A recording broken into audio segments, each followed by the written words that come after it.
Hello everyone, and welcome back to this particular livestream series, the Return to Dragon Quest Swords, as I call it. This is the first time that I'm recording in a little while on the Doomlink channel, and it is probably worth mentioning that I'm currently recording off my laptop. I can only record console games at the moment because my desktop computer has, gone splat, literally. It fell off a table, it's not working, and so, yeah, I'm having to use my laptop to livestream. So, that is the situation. I'm not going to elaborate further, to be honest with you. I may reduce the volume of the speakers because it's a little bit loud. Hopefully everything's going fine with the video. It's worth mentioning that, I said worth mentioning before. Let's just keep repeating phrases in a very inarticulate fashion, Doomlink. Either way, I can't actually bring up the screen within OBS that allows me to edit the brightness and the colors of the video. I would never be able to make it look as good as it should, because the colors and the brightness of this capture card are not very good. But at least if I were able to bring up that screen, I'd be able to maybe make it look slightly less shit, but I can't bring up that screen within OBS at the moment, and there's no particular reason as to why that I can personally determine. So there you go, you're just getting the screen as it is, and that's the best I can do for you. I did have a thought about recording Wii games that I hadn't really considered until probably a few days ago, and I'll get into that in just a moment. Let me just lower the volume of my speakers, 1 second.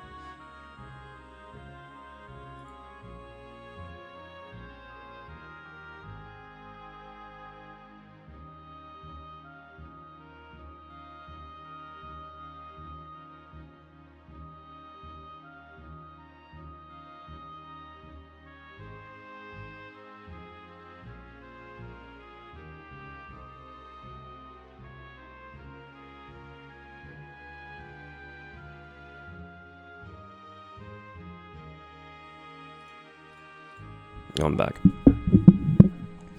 So yeah, the thought that I had, which is a fascinating one in the sense that it hadn't crossed my mind until a few days ago, but really, if I'm recording Wii games, I should be recording off my Wii U, shouldn't I? Because the compatibility between the Wii U and original Wii games is pretty much seamless. You just go into a separate mode within the Wii U, which gives you access to, effectively, a Nintendo Wii. You get like the Wii channel set up, and then you can access Wii discs if you've got them inserted into the Wii U. It just makes so much more sense, because I'm complaining about the colors being inaccurate, for example, with my capture card here. Well, that's not going to be an issue if I record off the Wii U, because that will be through HDMI, so yeah, I'm not doing myself any favors by actually recording off a physical Wii instead of a Wii U, which would effectively emulate the game, but still on physical hardware. One of the reasons why it's good for me to do it this way is that I actually have a history of save files for Dragon Quest Swords. If I go back to my save files, you'll be able to see the save file that I did back in 2015, that Let's Play, and then every single save file that I've made since for recording on YouTube, so that's nice, that's a nice touch. But going forward, I don't know if I would sacrifice the video quality for something like that. I'm not that into it. I will be getting an updated capture card setup for analog video soon, and I think technically component video is digital rather than analog, but you know what I mean. Maybe it is still considered analog. Basically, non-HDMI would be the best way to categorize that. What was I going to do? That's right, I'm going to get my chat up. Not that there's anyone to talk to, but in case there are people to talk to, it's here and it's ready to go.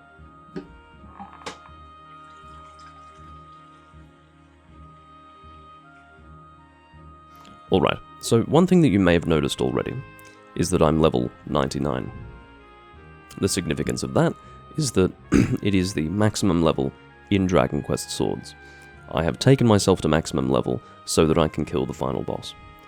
The final boss is very challenging, as was hopefully detailed and showcased in the previous livestream that I did for Dragon Quest Swords. I don't remember exactly what level I was when I attempted that fight in the previous recording. It might have been... I think it was actually level 80. It wasn't 81 or 82, it was literally level 80. And I suspect that I would have succeeded if I had Floret. I still don't have Floret. I think my current Floret is maybe level 55 to 60, which is just not going to be good enough going up against Edas Sophix. If you're wondering what I'm doing here while I'm discussing these things, is I feel like I need a warm-up. So let's go through the Citadel, just so that I can actually, as I say, warm myself up. I don't want to get warmed up with mirror bosses, because I'm going to have to do the 3 mirror bosses leading up to Edas Sophix before I fight him, so that would be a little bit repetitive. So I think if we go to the Deathbringer Citadel, that will be the best way for me to... Oh, you can actually go straight to the boss fight if you were wanting to. I think that's because they are technically 2 separate areas with 2 separate scores when you complete them, so I will do Citadel Entrance. That is what I'm seeking to do. Floret is level 58, so not going to be good enough. And the reason why is because of her HP. She is unlikely to survive the Edas Sophix Master Stroke, even with the technique that I've employed, which is, you know, very, very deliberate horizontal strikes to get the power of that Master Stroke down. It's been made pretty clear, I think, that she's not going to survive at that HP level, so if she could survive, I think it would be alright. But even then, I'd probably have to be healing her a little bit more often based on this lower HP, so then my MP consumption would probably be less than ideal. Long story short, I don't think I'm going to be able to bring Floret with me on today's attempt. I will, however, bring Anlas, and I think that will be good enough. I've definitely done that fight many times with Anlas, and I'm quite sure you'd be able to get through it at level 99 with any follower, any companion that you bring. Provided that they also are level 99. Alright, let's get moving. So I've got distracting cables all over the place here. Okay. I'm going to do my best to get the best score that I can. He says as he misses his strike on the second slash of the fucking area, seriously. I'm going to use Bisorka just to speed things up. Wasn't very helpful with this guy. You can see that his very design is such that you have to attack more slowly, otherwise you will lose your hit chain. But yes, I'm going to try and get the best score that I can. Obviously, I'm not going to be getting 100% accuracy, because I've already fucked that up. But, yeah. Ooh. Okay, fuck me, I guess. Oh my god. I have a feeling that the weird thrusting is a result of my boom stand slightly being in the way, but that's fine. The reason why I think that is because I was doing non-targeted slashing in my own time without recording while I was leveling up my character, and I was not getting random thrusts into the ether like I was just there, so I think it is the boom stand causing that interruption. Wii games, especially Wii games of this kind, really are a thing from a previous era, and you can see that they're really not ideal in a lot of ways. That fucking sensor bar, I mean, maybe if it were a little more optimized, I wouldn't be having issues, but yeah, these things, I don't want to deal with them. I must confess. These fucking hornets, bees, whatever you want to call them. I'm not in any way enthused by the fact that they are here and the fact that I'm dealing with them. Excuse me, how did you completely... Oh, it must have been because you were in the middle of an attack. That's why you were resisting me. Yeah, I can see you, motherfucker. I think part of the reason why it's so confusing to fight them, because you can see the ducking and weaving, they really match the background very effectively. They blend in, and so it can be even more confusing. I should just use Squelch, shouldn't I? That is basically an antidote for only 2 MP cost. Yeah, I hate those fucking hornets, they're terrible. So I'm not really expecting a good score at this stage. Maybe I can turn it around. But so far, we've got not an amazing attack accuracy nor guard accuracy. So all I can do is persist. Would you not agree? Oh.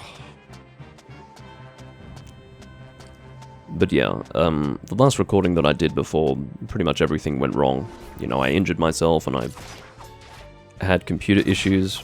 It was Dragon Quest Swords last time. And I didn't actually update any of those viewers that I have as to what happened on the Doomlink channel. It was only on my Monster Hunter channel, Link Inverse. The Link Inverse channel. I only updated people there. I think because that's really the only place where I have an audience. I think my core audience watches me there and here, whereas the people who only watch me here is probably about, I don't know, a very small number of people. I'm not even going to put a number to it.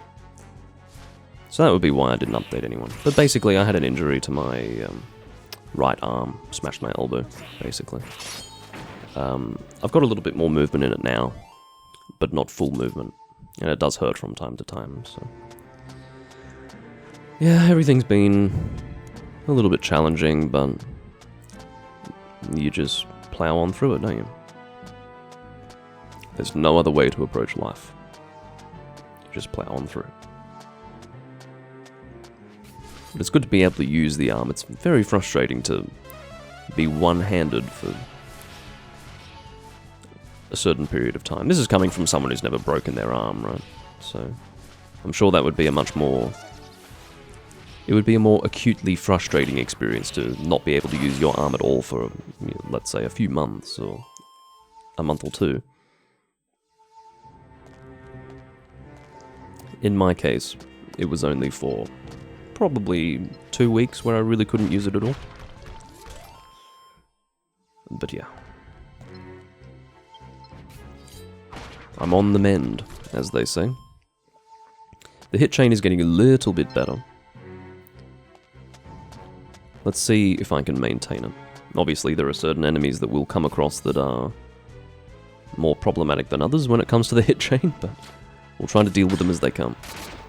There you go. When you hit both of them, both of those arrows back, you can see that it both breaks the rock and then hits him after the rock is broken. Very useful.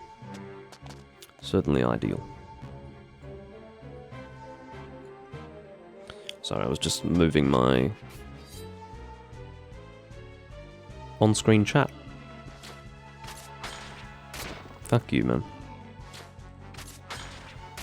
I'm doing what I can to do vertical slashes. I really don't know what more I can do. Oh, and that was a thrust that completely missed in terms of timing and positioning, so... good thing I'm doing this warm-up, hey? Imagine if I was performing to this standard. Being a very low standard. Fighting the final boss.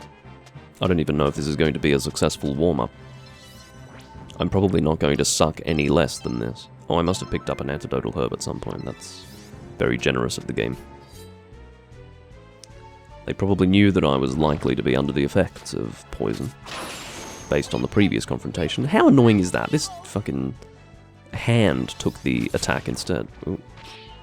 I've got a few enemies to contend with here. There you go. I obviously lost my hit chain at some point and didn't notice. I went from 30-something to now 19. Let's see if we can maintain this hit chain, Doomlink says, optimistically. Honestly, fuck you guys. You can see that at Florette's level of 58, her magic is still not killing these enemies. I mean, they're just the archers. They don't have much health. She still can't one-shot them. So she definitely needs to be leveled up a little bit more. I obviously took her with me while I was leveling my character up from 80 to 99, but the result of that was basically level 1 to level 58. Well, she wouldn't have been level 1, but a very low level.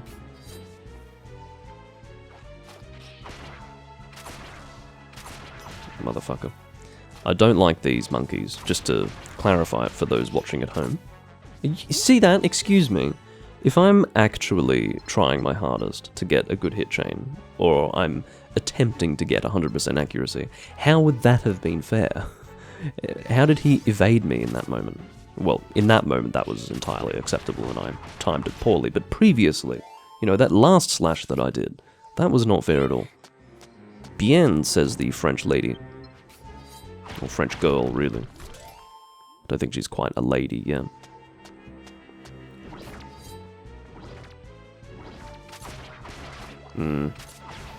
Wasn't able to bring my... See, you have to be really quick, I guess. That's the moral of the story. There is actually something that I have neglected to mention. I've also just noticed that I'm using the Metal King sword instead of the Dragon Warrior's sword, which is not what I was intending to do when embarking on this journey. But there is a point that I was meaning to mention at the very start relating to my off-camera progress that I completely forgot about. And that is that I have gone and acquired a new sword. It's not a sword that I'm going to use, but the reason why I got it is so that I could gain access to a different Master Stroke to what I've been using thus far. So, probably the best Master Stroke in the game is the one that accompanies the best sword in the game, which is the Dragon Warrior's sword, the sword that I forgot to bring for this attempt at the Deathbringer's Citadel. The problem with it, though, there are two problems. The first is that it's like a 4-stage Master Stroke, which takes a long time to perform. And the second is that because it's more finicky than the others, than other Master Strokes that you do, it's actually hard to get the maximum power of it.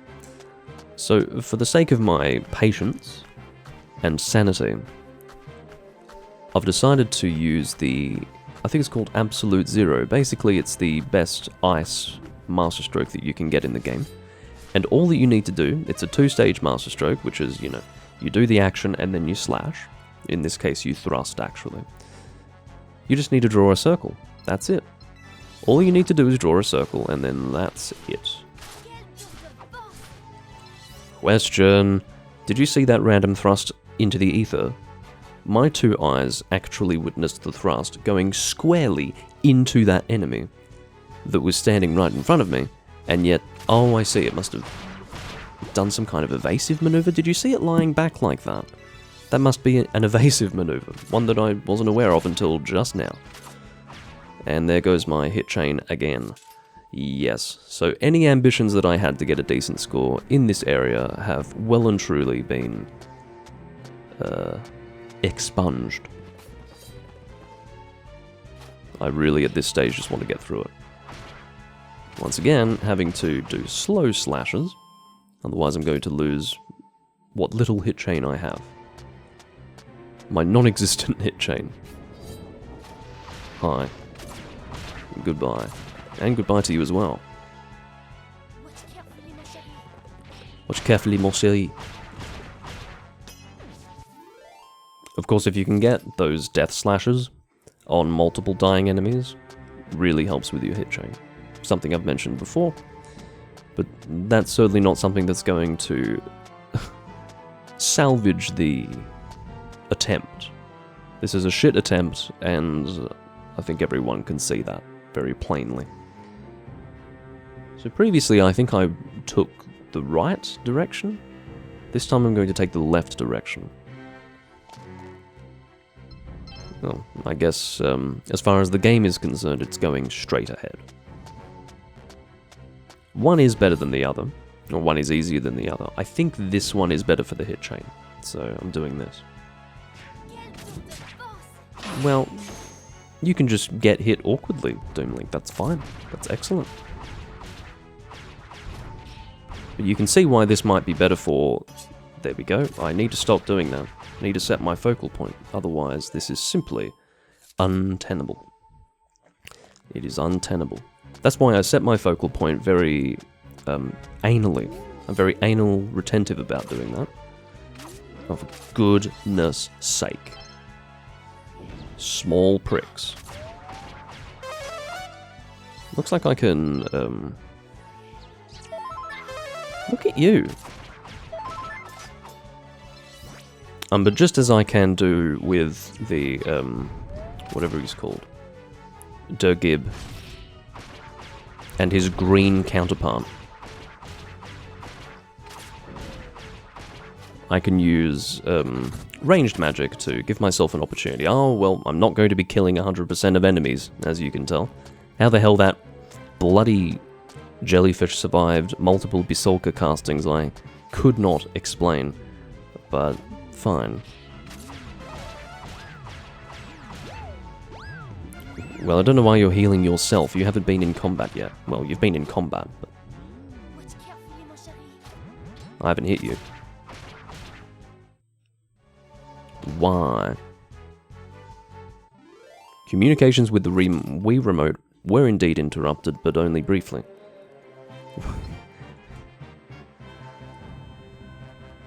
This is great. So, it says that it's working. You can see the light is shining on it for player 1, but communications have been interrupted. So I'm going to turn it off and on again by removing the battery and putting it back in. See how that goes. And we're back in action. I've got no idea what that is, but I can tell you one thing. I'll tell you one thing for nothing. If that happens during the Edar Sofix fight, you will see me go ballistic. I will go absolutely ape shit, as they say in Australia. I will go ape shit. And, it will be for your viewing entertainment, I'm sure. And for no other reason will I be going ape shit like these red monkeys.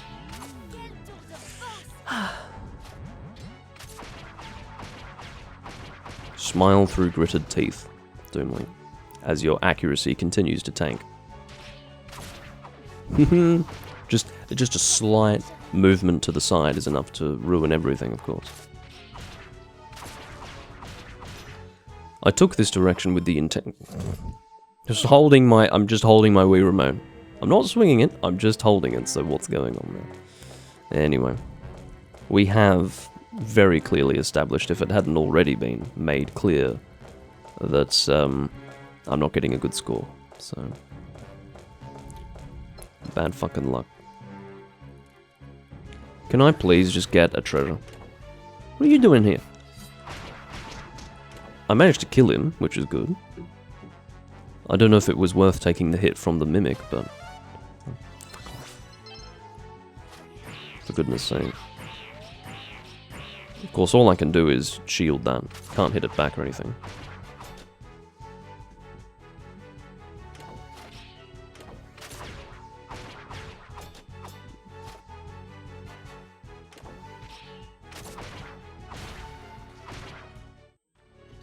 This is not possible for me to actually do this successfully.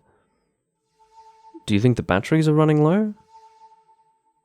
Maybe that's what's going... Yeah, okay, they're actually dead now. Okay, so that was the confusing thing. When your batteries die, it's usually fairly clear, because your controller, or Wii Remote in this case, doesn't turn back on. What happened previously was communications were interrupted, but then the light went off and then came back on, so I thought it may have been the Wii Remote shitting itself, but no, it's just the batteries, which is good. I would actually prefer to just be able to change the batteries and then have a working Wii Remote. The last thing that I need is a Wii Remote that randomly loses its connectivity during crucial moments. You can see, though, I am being a little dramatic. They do completely pause the game when that happens, which is an excellent way to approach it. I'm just going to change the batteries, and I'll be back in a moment.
I have returned.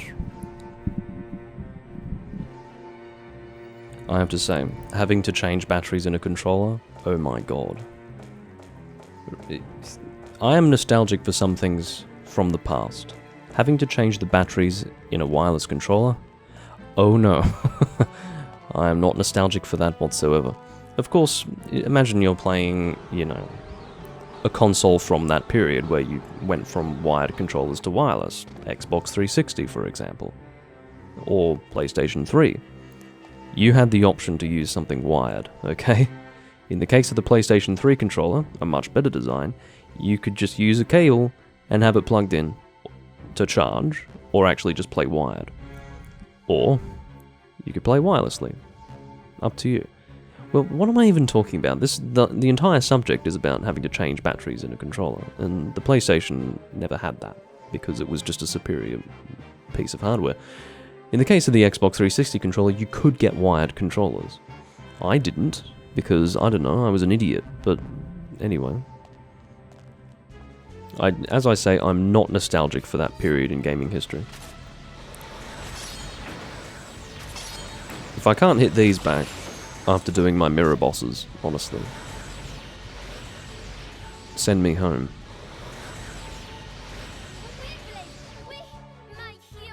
My hero.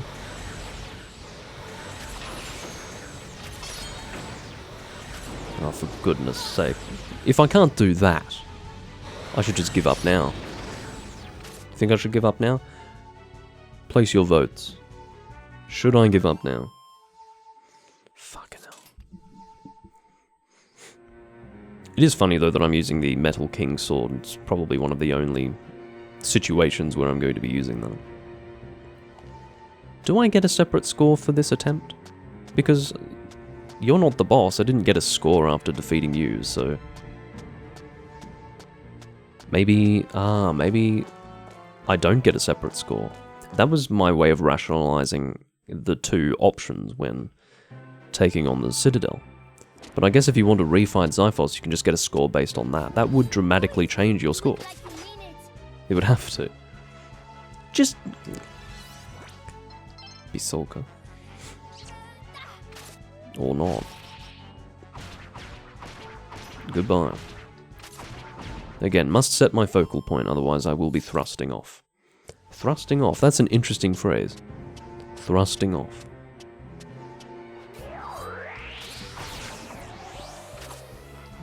Fuck me, as I say. Alright, do your attack. I'm not going to be able to get Bisolka out.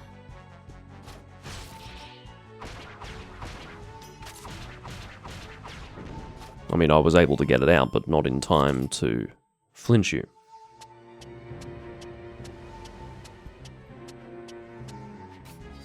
These cartwheeling bastards. Just go away. It's an excellent, how do I describe it? It's very satisfying to see them doing these cartwheels instead of attacking me, and then as soon as they get within reach, I just completely annihilate them. It just makes them look ridiculous, I suppose, is the point that I'm trying to make. I suppose we will be taking on Xiphos, which is frustrating because what I really wanted to do was get the best possible score that I could against Xiphos if I were to refight him, but I'm not using the strongest sword that I have, so... What would be cool is if you got a Master Stroke with the Metal King sword, but you don't. You actually don't get a Master Stroke. I can understand why. It's because you get the Metal King sword in order to fight King Latem, and you're not going to get a Master Stroke while fighting him, but...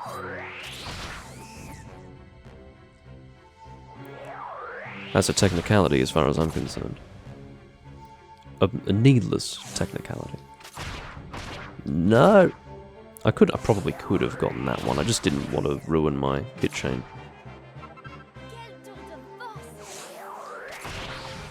Regardless, my score is taking a hit. Well, as I say, fuck me.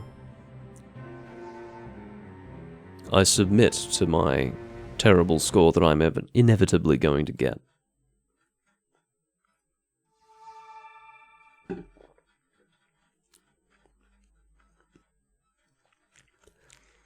But yeah, I did talk about recording this game on the Wii U, but I will be doing payback mode after this, which is where you do the second run of the game, but with the Deathbringer's sword. I need this save file in order to be able to do that. Or I'm just skipping the text because we've already been through this before. But yeah, I'm not going to be able to do the next recording of Dragon Quest Swords with the Wii U, but I suppose the one after that I would be, which is not very exciting because it'll be another 5 years at least before I play this game. I think I said that last time, didn't I? When was that? When did I last record this game? It was probably 2021 and I started in 2024, so that was not 5 years. But yeah, okay, in 3 years' time, I'll do another playthrough and it won't be on the original Wii, okay? It'll be using the disc, just not on the original Wii. Or maybe I could do it on the Wii, because at that point I would have better recording equipment for older consoles, non-HDMI consoles.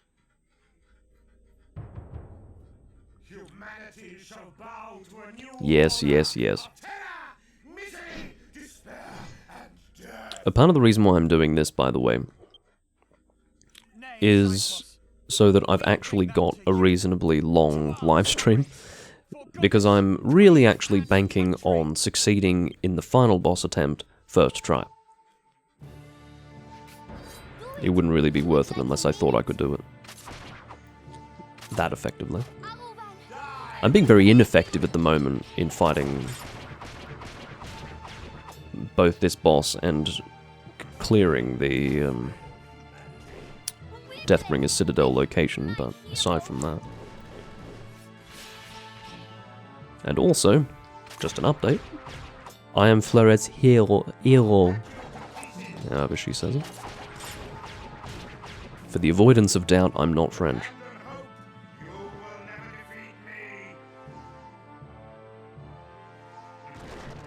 I really should be doing the Master Stroke, shouldn't I? Alright, I'm going to demonstrate the Master Stroke that I've been talking about. So Dragon Lord's Doom is what I normally use. I'm not doing that shit anymore. I'm instead going to do Absolute Zero. And quite literally all you do is draw a circle. Manage to get to 100% power, which is what we want, and then do a thrust. I don't know if it actually requires a thrust, right? I'm not sure. Maybe it just requires an input and then it tells you that it's a thrust. I'm going to assume that it doesn't require a thrust, and I will tell you why. If you fail to do the thrust, it might be a little bit awkward if you fail the entire Master Stroke on the basis that you can't get a thrust out. So it might just require an input of some kind from the controller. Oh my god. As you can see, timing is important. At this point, I'm just going to shield. I need to physically hit you, Xiphos. With my own sword. That's a trick. That's not the death blow. Liars.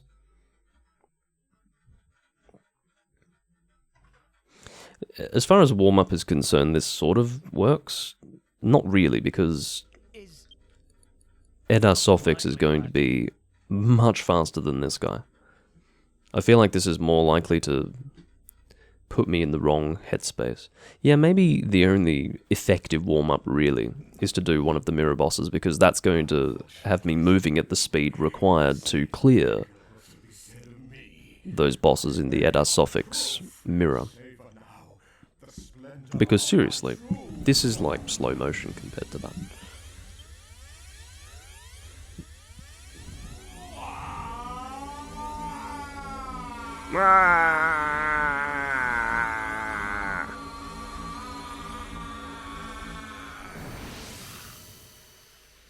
You think Toriyama Akira was involved with that aspect of it, not just the art?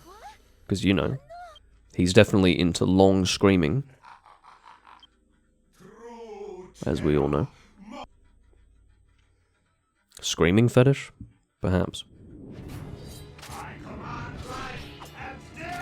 Alright, so we start off with breaking the shield, obviously. which I think that broke faster, so it must have an HP value of some kind. That was pathetic. That was just an embarrassment. What's also embarrassing is that I just lost my hit chain.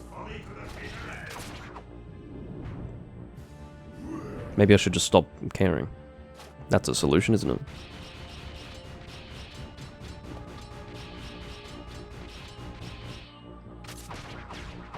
One would hope that I get a better score this time than before, but... I think the best possible score that you're going to get against this guy inevitably is going to be from skipping the first part. Because when I'm scored here, it will be based on my performance in both sections. It'll be the Citadel itself, and then this boss fight.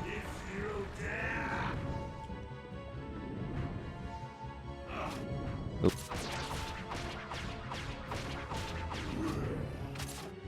Let's see if I can shield this.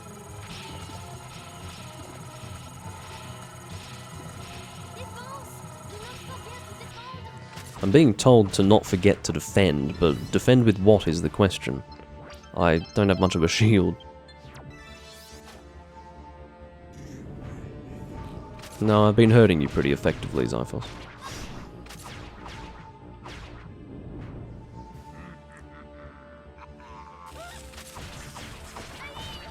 At least this will be good for my hit chain.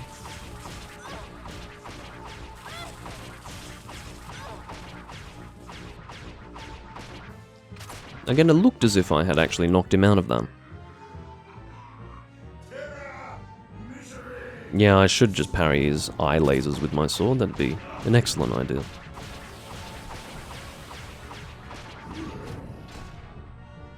Oh. It's a little bit confusing. He was punching into the corners. It didn't really look like he was, because he's got two arms, you know.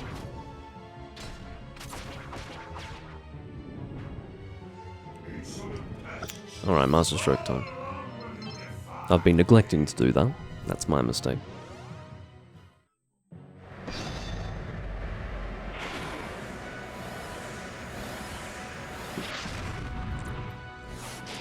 And as I said, not only is this faster than Dragonlord's Doom, it's, oh, he's dead. I've just killed the boss, there you go. Done. But yeah, not only is that faster than Dragonlord's Doom, I can actually get maximum power with the thing. So, there you have it. It cannot be. Am I going to have to sit through the credits? Quickly, Blade! The mask! The mask! I hadn't even considered the fact that I'd have to go through all of this shit as well. Of course I do, it's because it's part of the story. It is frustrating though. Oh god. There's a rumor that the Switch 2 is launching with a full remake of Twilight Princess. I can see, well, that would be the, oh my god. It'll be the 20th anniversary next year. 20 years, Jesus. Yeah, 20th anniversary of the release of Twilight Princess, so they'll do it for that, won't they? I suppose that's, you know, if it were just a baseless rumor that couldn't be substantiated in any way, that would be what prompted it, wouldn't it? The 20-year anniversary of Twilight Princess.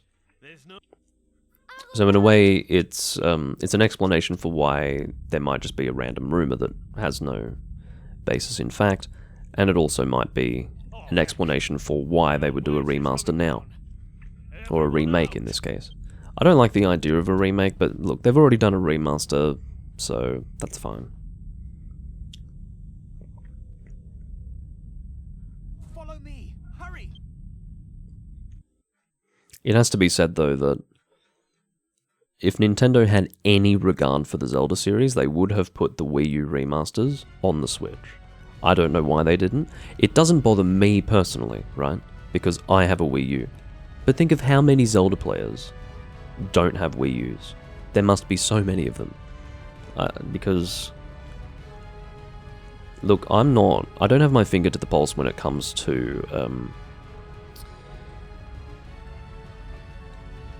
Nintendo fans, but I think even among Nintendo fans, most of them wouldn't have Wii U's. It was not a very successful console, but you know, people said the same thing about the GameCube. So, yeah, I don't know. I suppose I should actually compare the raw data to see how the GameCube sales compared with the Wii U. The Wii U might have been less, but still, really, really discourteous of Nintendo. And it doesn't make sense for them to release remasters of such significant games, i.e. Wind Waker and Twilight Princess, on a system that no one owns. You would have thought that they would have had some kind of self-awareness to release a Switch version, but no. Looks like I am getting a better score, but no, I'm not getting a better score. There you go. 66% guard accuracy. That is just embarrassing. What's particularly embarrassing is that I'm using a better sword, like a considerably better sword now than I was, and also, as a result of that, you would imagine, my clear time is better. But no, I still ended up with a worse score, so my performance that time around, quite frankly, was in the toilet. I swear, hand on heart, if you take... No, I'm resetting. I can't even reset. Look at that. I can't even reset. Well, I will be. Give me a second.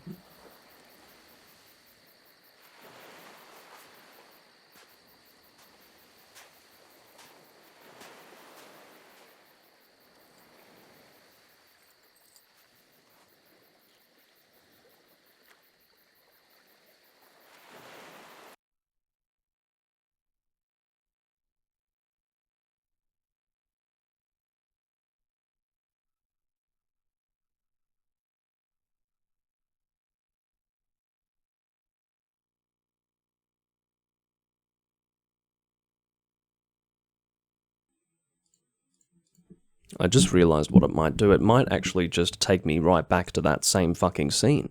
Because I saved, right? As you do. So it probably saved me at the beginning of that fucking scene instead of, you know, just saving my progress there and then putting me in the city. Why can't they just realize that I've already done this before? It's a big chunk of the game to have to redo every time I fight that boss. You can give me the end credits, but making me sit through this... You're going to make me do it, aren't you? Oh no, Excellent. I was not expecting this. That's the way you get around it. I was genuinely expecting to be forced to go through all of that fucking shit again. And you know what that would entail, wouldn't you? I'd have to sit through that massive cutscene. I'd have to then talk to everyone in the fucking castle. And then I'd have to go through another cutscene, then sit through the credits, and then I'd be able to continue playing. That would have been absolutely horrific. I'm really glad that that didn't happen. Alright, so the sword that I was talking about is this one, the Zenithian sword. This is the better of all of the swords that you can make in the lead up to getting the Dragon Warrior's sword. And yeah, the Absolute Zero Master Stroke is a really good one. I would say, look, if I had to put a figure on the amount of damage that it does to these endgame bosses, it's sitting around 470, whereas probably the maximum damage that I can get with the Master Stroke of this sword is 560, something like that. So you're losing about 100 damage, I think, but just the ease of performing the Master Stroke, among other things, just makes me want to use that instead. I'm pretty happy with what I've got here, in terms of items. I will be taking Armlars. I'm tempted to do a warm-up, but... No, I should. I really should, shouldn't I?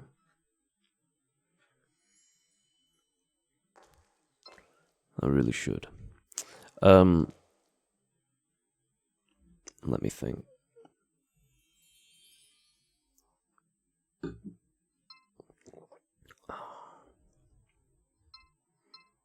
Let's do Nomegoen. This is going to be the best warm-up that I can do. Well, I may as well take Floret, hey? So, remember what I did in the last recording? I get my damn boom stand out of the way. And then I have to go up to use it. I hope that's a good idea. The setup is slightly different from before.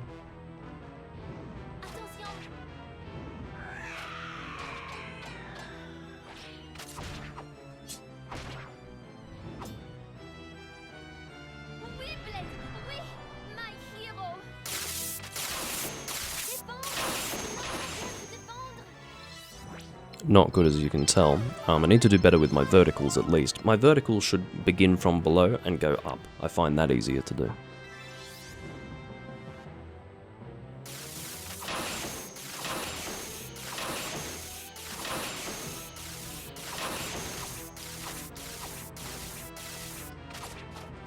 Okay, so what I was trying to do there, towards the end as you can see, is I was trying to hit them all back. I was able to do that last time, and I can work myself up to that. I can work my way up to that, but I think at first my technique was better, where I was shielding one, hitting the other, shielding one, hitting the other. At least it was more accurate, and I was taking less damage.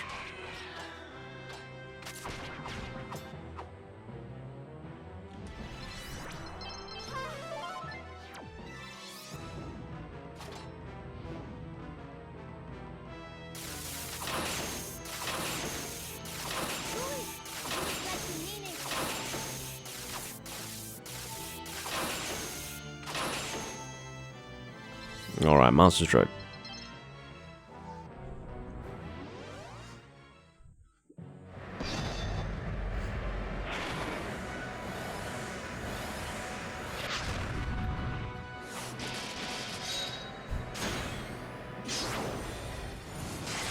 $279.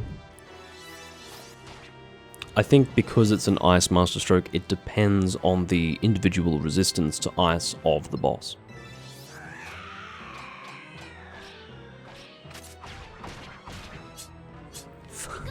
Fuck your thrusts, man.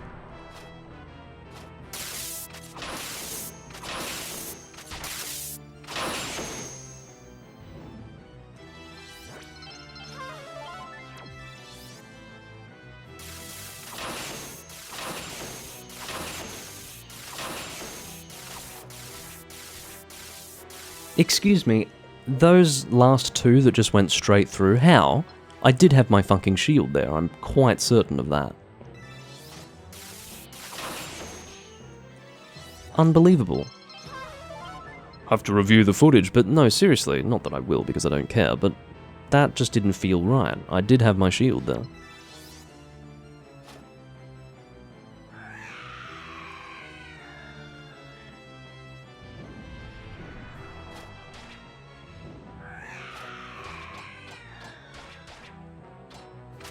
Again, I felt like my shield was in the right place for maybe one or two of those attacks that still went through.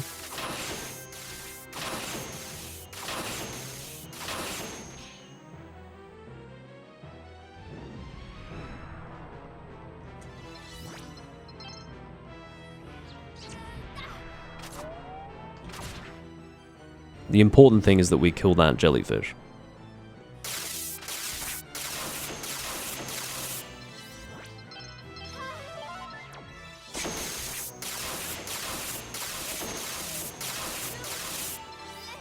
I'm not reviving you, you gotta be kidding me.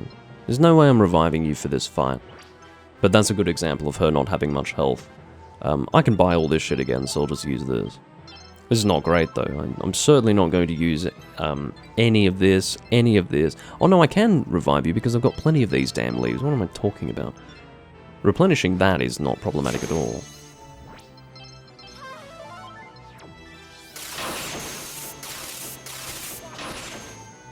Alright, you're almost dead. I think, can I kill you with a Master Stroke? I think I can. I believe that that's possible. But I suppose not, I think... I don't know. I'm never certain about that. I'm starting to wonder if I'm actually on camera when I do this. I think I am.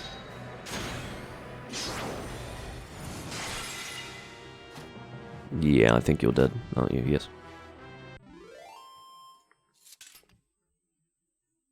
Yes, I am on camera. I just wanted to make sure. Worse than last time. Still an A rank. You want to know why? Let's all say it together. Because you suck, Doomlink. Because you suck. That's only half true. I'm obviously not great, but... I am having to deal with actual interference between my Wii Remote and the sensor bar. Interference that, hey, I can't actually control. I can't control it. So, how do we feel about the final boss? How do I feel about the final boss right now? How do I feel about attempting it? I will be successful, I think, but I'm not going to get a great score. So, that's just the reality. If I think I'm going to fail the fight, I probably should take more time to work my way up to it, but I think I can succeed in the fight. I think I can deal the damage that's needed, but I'm not personally convinced that I will get a good score. Anyway, can I replenish my stuff? Fill pockets? Okay, fortunately I did have some special medicine in my bag. And there it is. And see these Yggdrasil leaves?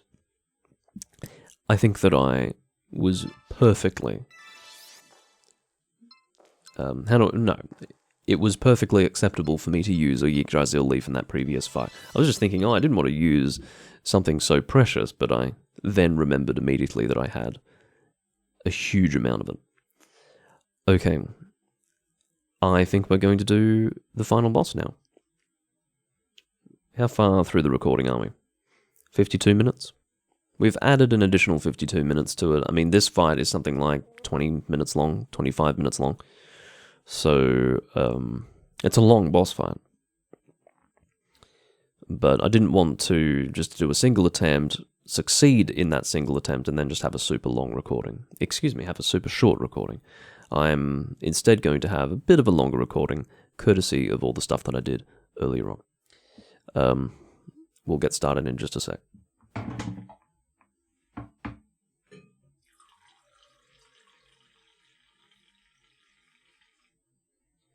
So, techniques, not really too much to discuss.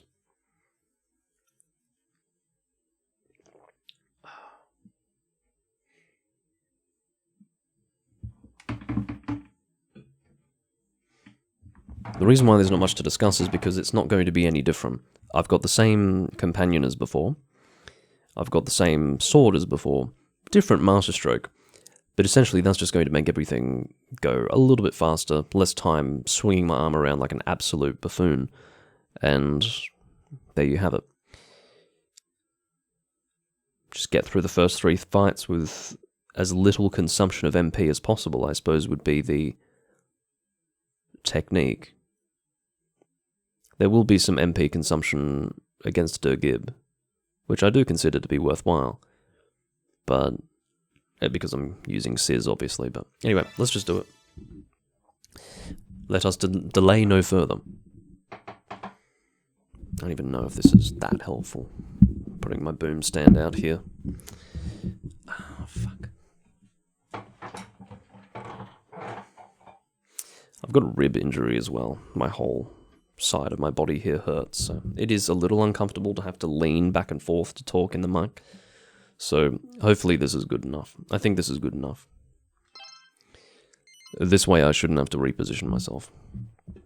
And yeah, the boom stand's a little bit closer to me so I can reach my arm out and basically not have communications interrupted between the Wii Remote and the sensor bar.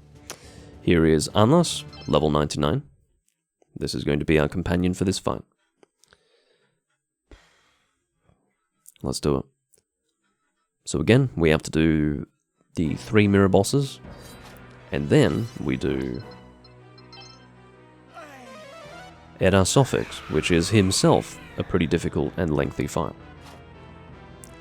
It is something that takes all of your materials to do correctly. To actually complete the fight, you are pretty much going to use all of your wares, all of your MP, you will be sucked dry.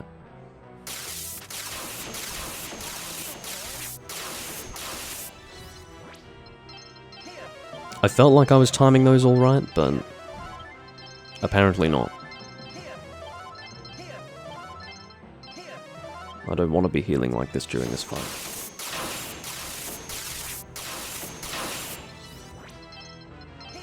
I don't mind the barrage. I don't like getting hit in this way. But I can return a decent amount of these, and it does harm Nomegon considerably.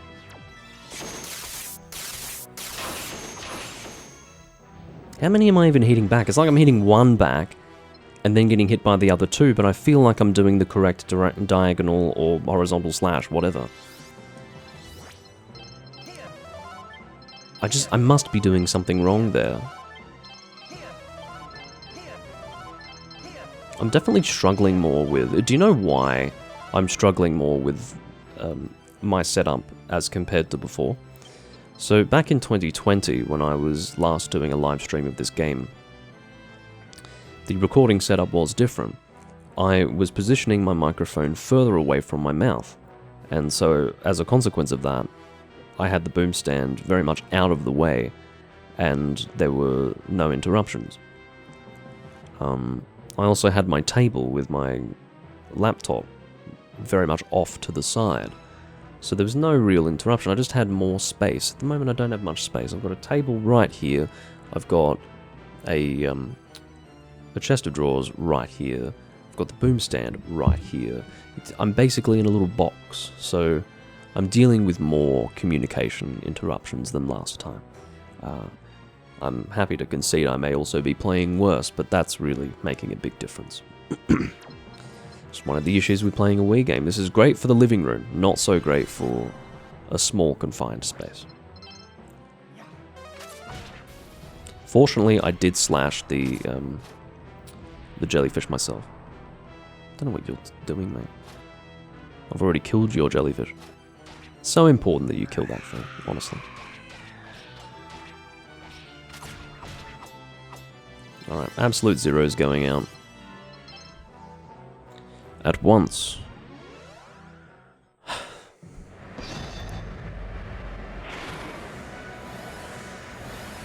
Things that require my wrist strength, I can deal with. When I'm having to swing my whole fucking arm, I'm less than impressed. Alright, here we go. Maybe I'm just... Am I waiting too long to hit it back? Is that what I'm doing wrong? Maybe that's what I'm doing wrong. Maybe I'm trying to time it, but that's my mistake.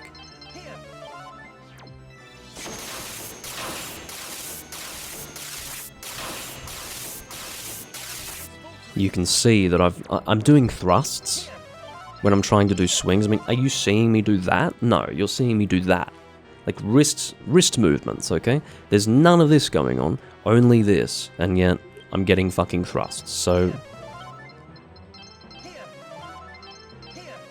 What the fuck?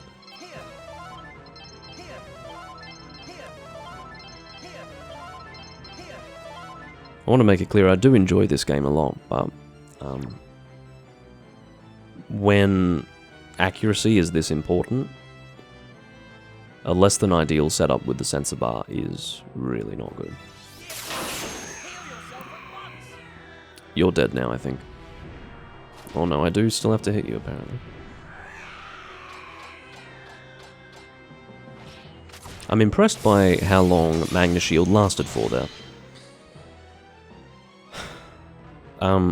Performance in that fight, no better and no worse than last time, which is on its own encouraging. I felt that I was really close to killing the final boss last attempt. I'm now level 99, a maximum level, so I should be able to do it now.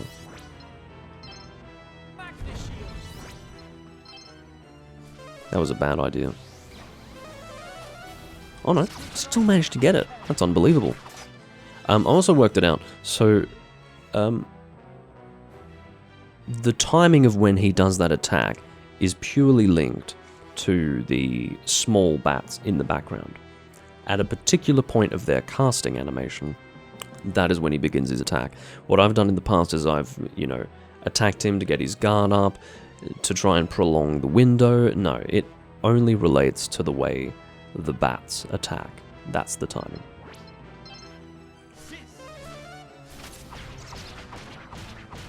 I really don't like the fact that I'm at 175 MP and I'm only at the second of 4 fights. I don't like it at all. But again, doing this Sizz here, it's worthwhile, I think.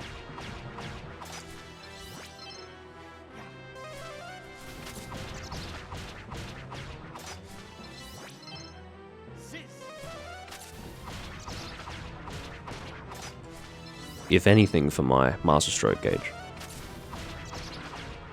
And maybe clear time as well. Oh, look at that. Vial of Magic Water. Do you know what? Let's do it. That is really interesting. So, if I consume my Magic Water now, I might actually get replenished via drops from the enemies. So let's use some now. All we need to avoid is using more Magic Water than we have MP to recover. So let's just hope for more of this. More Magic Water, please. It's unfortunate that I wasn't able to get that one that dropped before because I already had max, but if I do have to do another attempt at this, that's a small efficiency that I can focus on. Something that I can do that I haven't done before.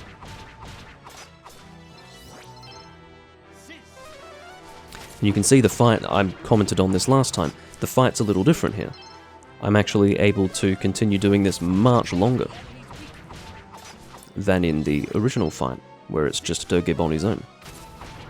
I think that's because he actually, for the beginning of the fight, is covered in fire. He's in his angry mode. He doesn't need to jump back and then enter that mode. I'm not going to waste a Master Stroke on this.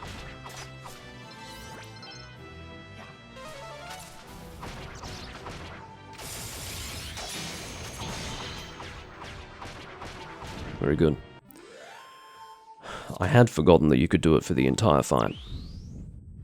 I had forgotten that. Alright, now Valgurt Nedlog.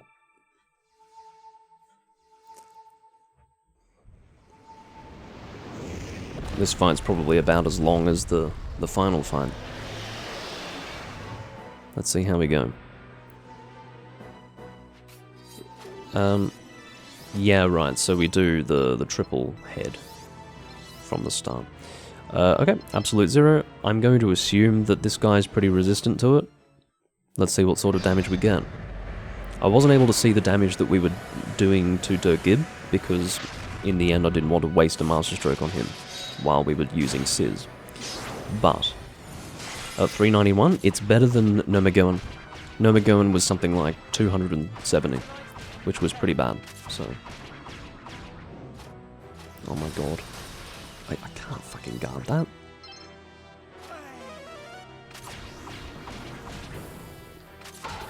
Very important that I hit these back.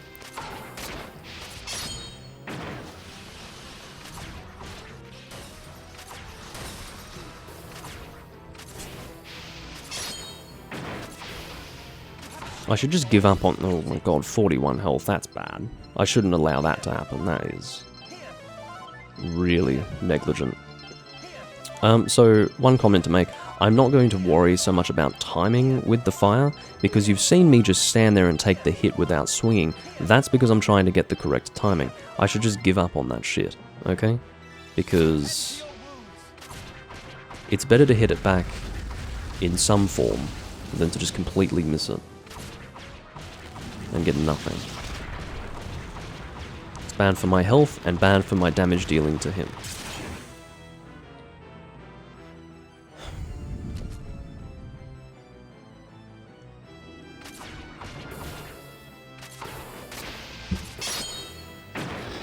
My fucking Wii remote is hitting the cable of my microphone, which should give you some idea of how cramped it is.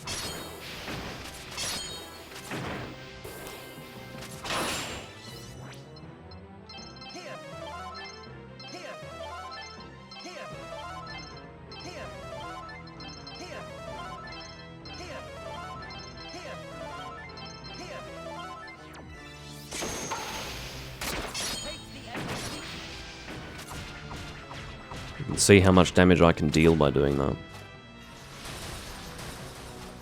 I wasn't expecting that many attacks, actually. I just shield this shit, man. Because otherwise I'll be healing boss. That's all you can do, you just raise your shield for that particular round of attacks. Added an extra attacked. Right. Anyway, aside from my profound illiteracy, oh yes, I also need to use that.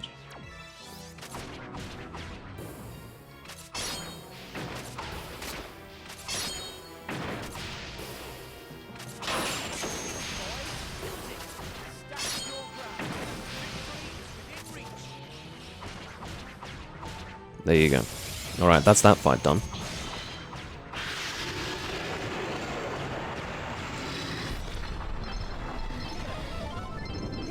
Let's heal ourselves for the final fight. What are we looking at? It's not great, is it? In terms of MP. So... this is it. 232 MP with Unless. I've got my Master Stroke.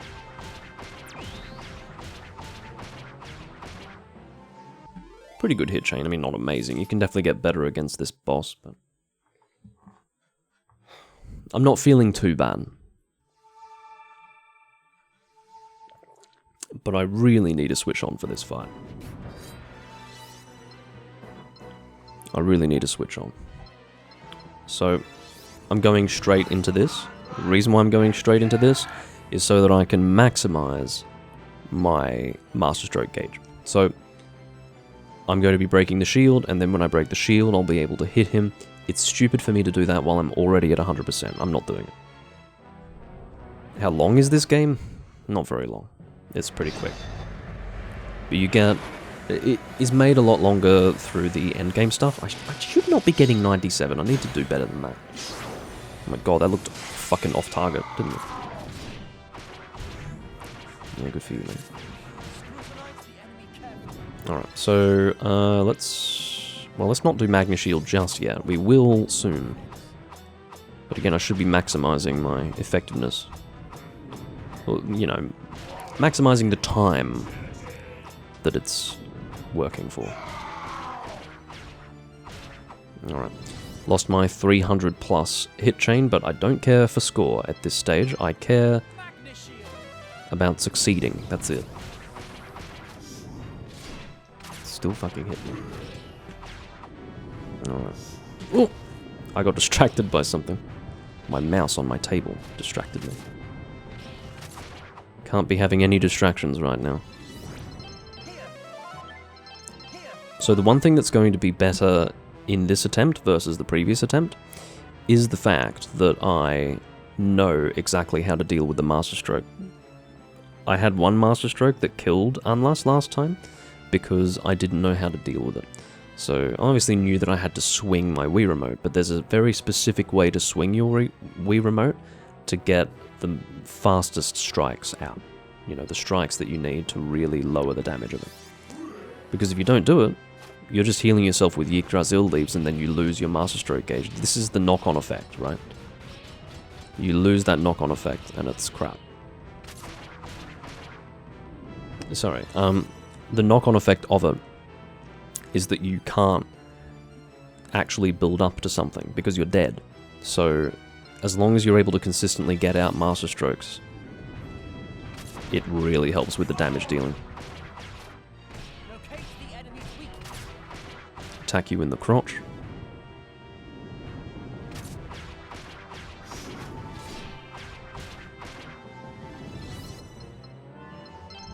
I was just getting my damage out there. Taking advantage of that opportunity, now I do this. This time getting fucking 100 at the expense of my fucking wrist. Had plenty of time to spare there. That didn't even look like it was on target, but it turns out that you don't actually need to get it on target. All you need to do is perform a thrust, and that will succeed.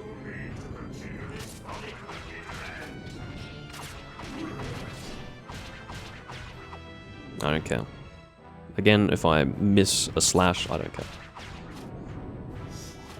so I won't comment on it going forward.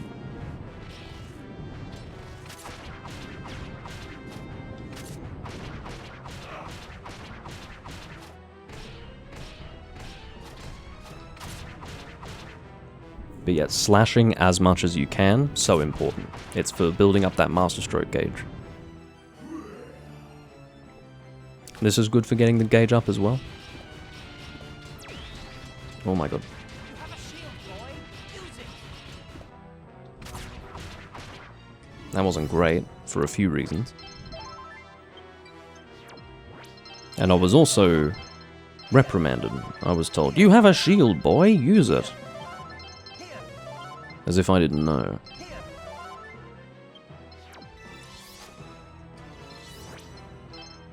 Magna shield. I'm a little cautious about using Magna Shield because I don't want Xiphos to do his Dispel.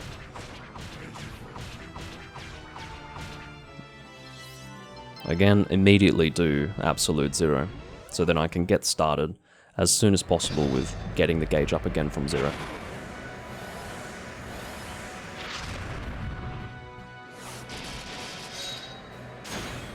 See how much faster this shit is? Imagine if I'm having to do that stupid fucking Master Stroke with the multiple stages. You don't have to imagine, you can just watch the last attempt. It sucks.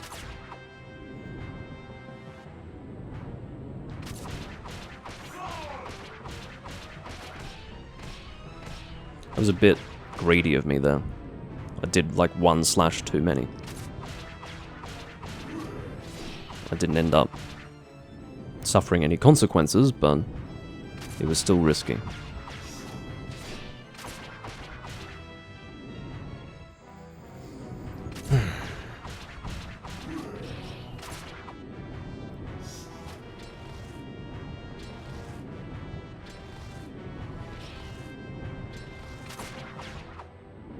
Already at 64%.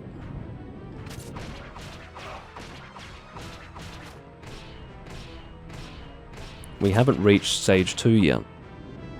I mean, you skip stage 1, go to stage 2, and then there's stage 3. We haven't reached stage 3 yet. I don't know if I should call it stage 3, I feel like that's just confusing. Alright, there we go. Next stage. So what we'll do is get to 100, because we're almost there. And then it's Master Stroke time. No, you don't, motherfucker. He didn't even get his Dispel out. Did you see that? He did the animation for it, but didn't actually dispel anything. Fine. But if you haven't noticed, Xiphos, definitely weak to ice. Without a doubt. That's very clear. So this is definitely working in our favor. That is not the time for me to lose fucking Magna Shield, man.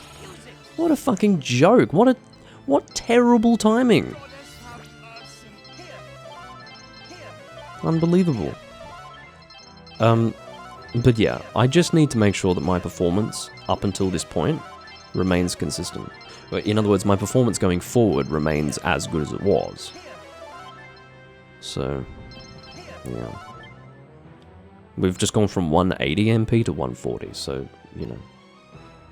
That attack that I just failed to guard was detrimental. Definitely detrimental. I would have had a much better time guarding that shit if I had Magna Shield in effect. So I can call that bad luck, I can call that whatever I want, but just keep doing as best you can, despite the setbacks. It's the only thing you can do. 122 MP. In my opinion, once I'm out of MP, I'm in a bad situation. You know, there's not much that I can do. I explained it in the previous attempt, but at a certain point, perhaps even when he gets to 100 MP, I may have to start focusing on my healing rather than his healing. So, yeah.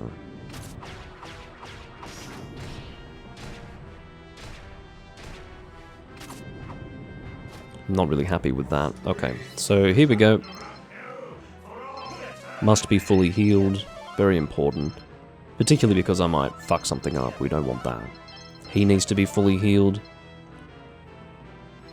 Alright, do a regular heal then. Just to get you to max. Alright, so this is...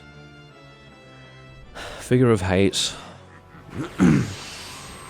Big, long, horizontal slashes. Which physically hurts me, by the way. Because I've got a rib injury.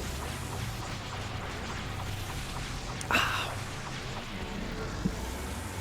think I did better last time, didn't I? If this kills Unless, I will be pissed off. He survived, and that's what's important. Him surviving is a big deal. That's what I do, isn't it? That's what I do. I save my MP by using Yggdrasil. I'm glad I remembered that. Alright, there you go. So we can basically survive without any MP consumption 3 of those. And to be honest, 3 of those, we should be okay. We should be okay. So surviving 3 of them while using these, not in any way viable. For 2 reasons. The first is that you'd be using 2 after a failure. If you're dying, he's dying, okay? Because you've got less HP. So you'd be using 2 after failing 1. But also, it's the Masterstroke gauge issue that I mentioned. So we're fine. We're in a position to succeed. I'm not looking for a good score. I'm looking to succeed, and I'm definitely going to succeed. That doesn't mean I become complacent. With the amount of effort I've been putting in so far, provided I maintain that level of effort, I'll be fine. No, you don't, motherfucker. I hope this interrupts that attack. This will really help me if it interrupts his attack, because that is not worth it, right? That was really, really good that I got the Masterstroke right at that moment. I think this interrupts it, and the reason why that's really good is because, that's saved me a lot of healing, right? Okay.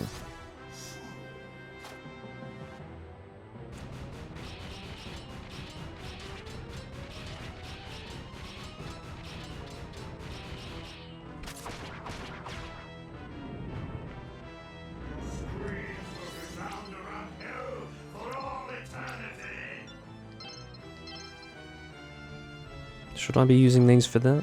Yeah, let's use... hold on, I can do a mid-heal for myself. And then... herbs. Mid-heal for you. Herbs.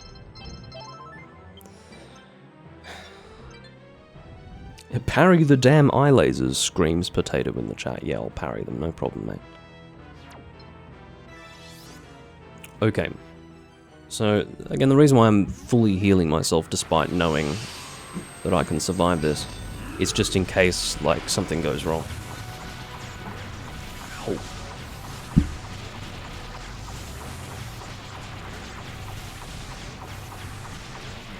It's about the same as last time. Should not be doing this to myself, but whatever. And then Yggdrasil. That's what it's for. That's the best way to use it. There's no better way to use it for this fight. Absolutely.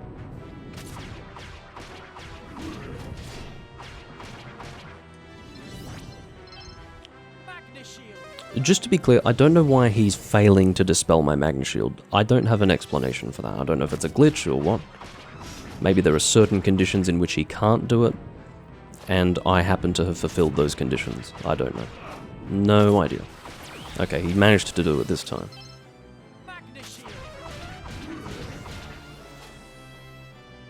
Parry the eye lasers. See that shit? I can't fucking... Bizarre. And there you go. Let's heal ourselves a little bit. Getting to the point where we want to just focus on ourselves. We've got 64 MP, as you can tell. All of these Masterstrokes that we're doing, this is what's going to win the fight, right? Now look, I'm level 99, I'm in the best position to be succeeding in this fight, I understand that.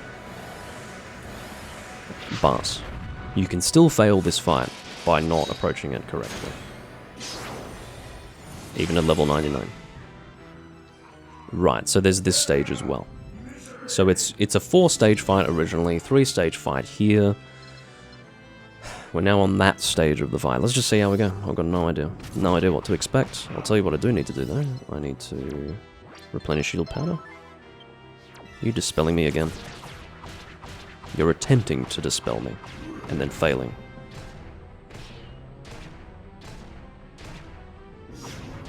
God, a fucking continuation?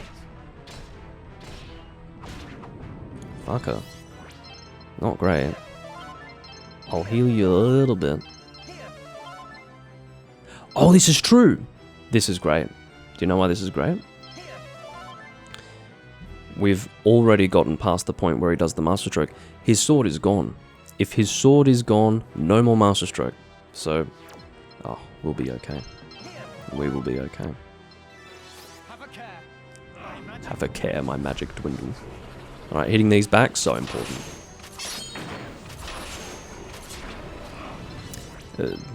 As you can see, it's for damage against him and also for avoiding damage to myself. No, this can't happen this way. It can't happen this way.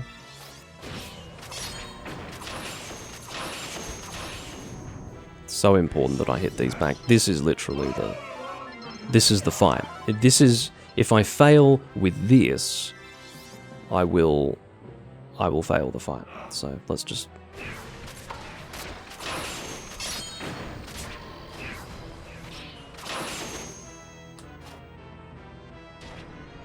Okay, thanks for that. That was really, really nice. I'll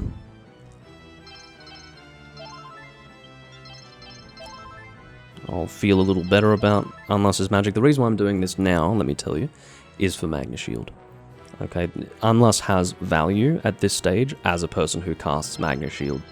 It's not just the healing. Once I'm out of healing, obviously, that's going to be his main use, but for the moment, his 20 MP I want to use for that. Why didn't you give me an opportunity of any kind? Asshole. I've almost got my Master Stroke, but...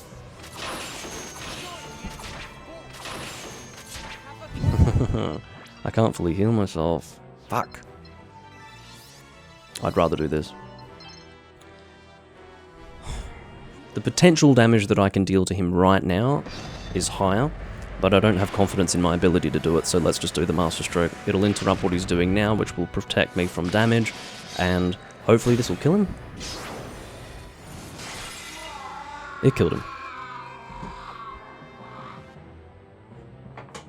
Success. As you can see, it takes you right up to the line. In terms of what you have, in terms of what you're consuming. Hey, good score. Almost an X rank on the fight. How did I manage that? Almost an X rank. If my guard accuracy had been a little better, I would have X ranked this possibly. I was not expecting a score like that. Remember, I had abandoned my score. Obviously, I accept that I'm level 99, so it's not like I achieved this at level 80, but seriously. Was not expecting to almost X rank it. I'll take it. My title has changed from Sword of Legend to Sword of the Goddess. Link's Master Stroke gauge will now always start from 80% full. But we've cleared the game, so it doesn't matter that much. Lucky bags? Military tattoo. Not that interested. Not that interested. I should have realized that doing that warm-up was rather unnecessary for keeping the the recording going for longer, and I'll tell you why. It's because in this recording, I'm going to do the beginning of payback mode.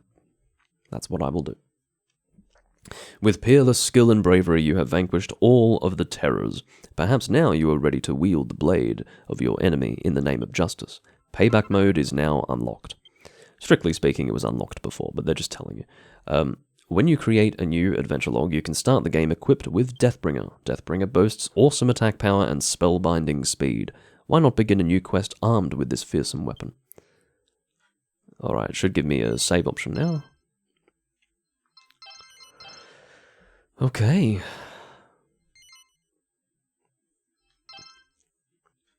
I should have selected no, and then I would have been able to go back to the that screen. Alright, reset. Let's make a new save file. So basically we start the game again from the beginning.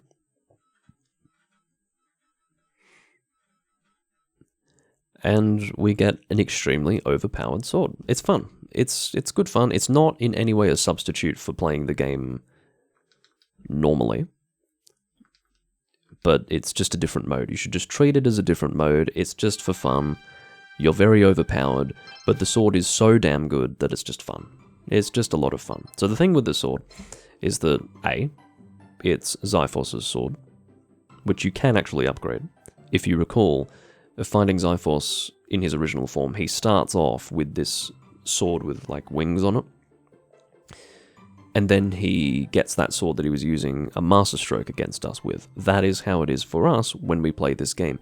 We are able to upgrade that sword from the thing with the wings to the really big sword. And yeah, so that's point 1. Point 2, deals a shitload of damage. Point 3, you can attack extremely quickly with it. Extremely quickly. So it's just so blazingly effective that it makes the game kind of fun. It's fun to completely shit on everything in the game. I'm just going to call it DB for Deathbringer. DB. Or maybe, can I fit Bringer? R-I-N-G-E-R. Yes, I can. D-Bringer.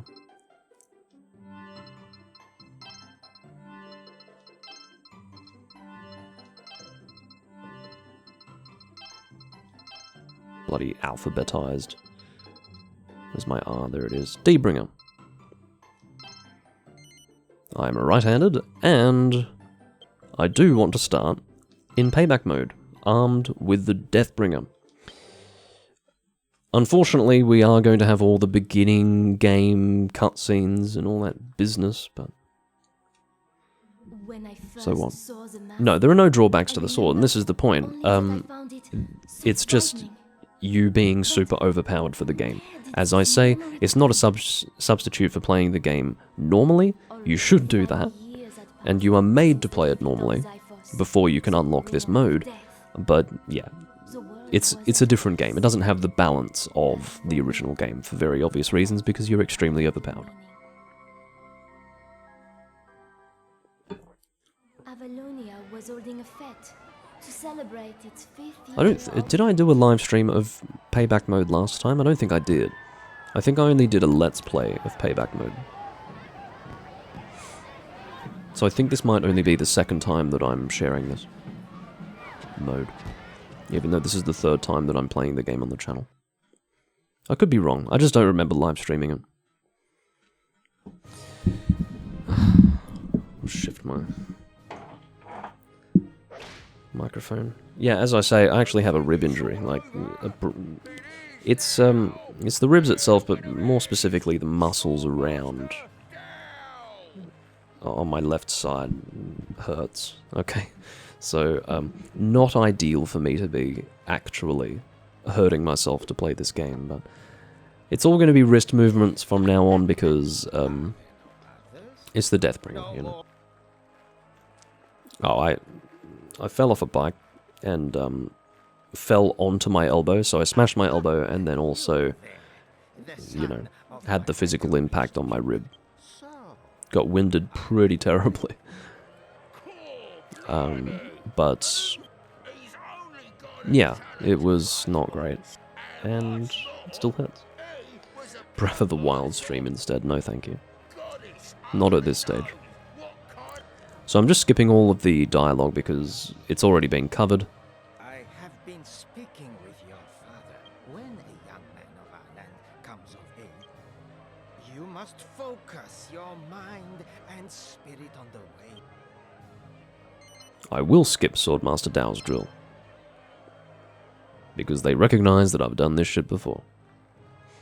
Ah, Tiger since Claymore lost I'd like an option to skip the whole story portion and just focus on gameplay, but it's fine. Here you go, Potato. This is the accent of your homeland.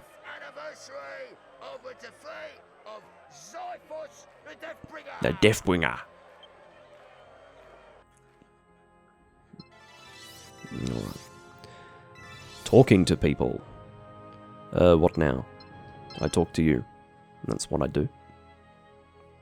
You looked good out there, lad. Of course, old Dow was just playing with you. If only I hadn't... Then I could have trained you up good and sharp. Ah, there you are.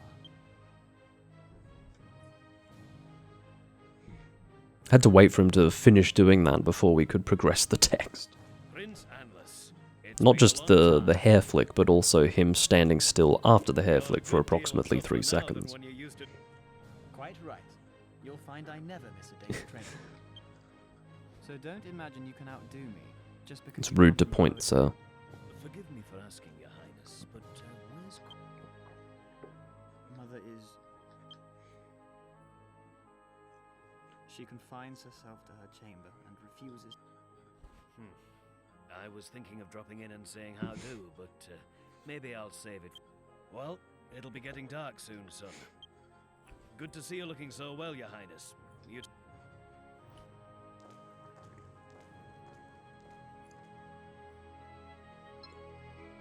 And then we go this way. And leave out the left door, I think.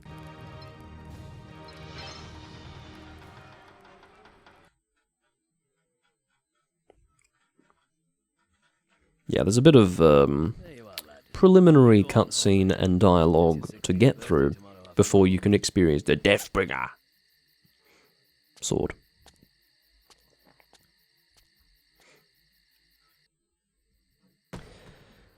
Can't skip anything.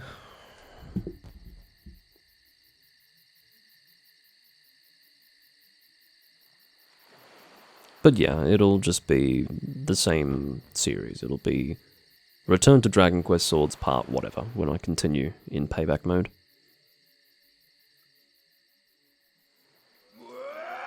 So yeah, I don't mind doing it in the same recording, I suppose is what I'm saying. I've probably got time to go through Caliburn Cave and Galentine Glades in this recording, accounting for storyline that I need to go through. But certainly not Arendite Heights. I'll save that for the next recording. It will be satisfying to completely shit on the mirror bosses, by the way. I'm looking forward to that. The rest of the game, I can shit on all of the enemies with endgame equipment, right? But being able to completely annihilate the mirror bosses, oof. Can't wait for that. It's been a long time since I got to enjoy that experience. 5 years almost.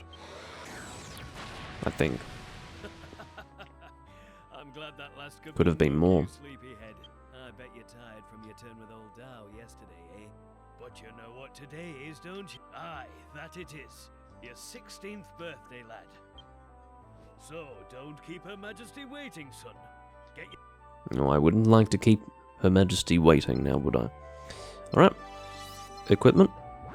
There it is. Deathbringer. 200 attack. So I think the Dragon Warrior sword was 138. This is 200. But crucially, you can attack at like 3 times speed. You just do that, and your attacks are going to come out blazingly fast. Xiphos's Blade, the greatest in all Avalonia.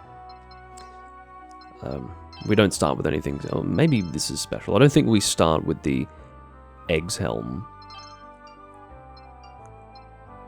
Yeah, we'll take Band of Bravery. Oh yeah, we get the Orichalcum Teaspoon at the start. You can see this is different. So, I'm going to actually use the Orichalcum Teaspoon for this playthrough because it's the right way to approach it, really. You've got an incredibly strong sword, may as well have a really tiny shield to balance things out. I think that's why they do it.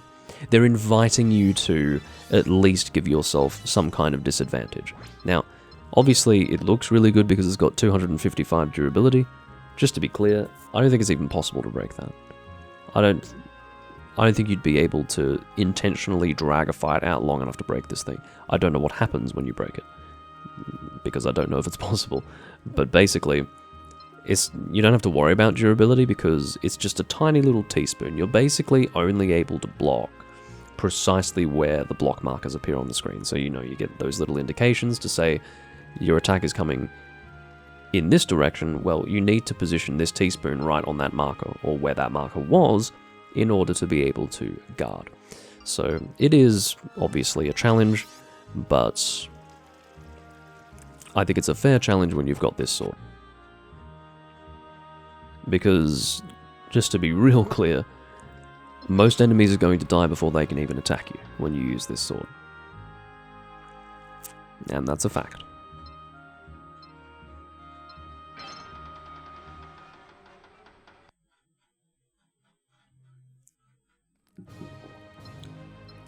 Hi.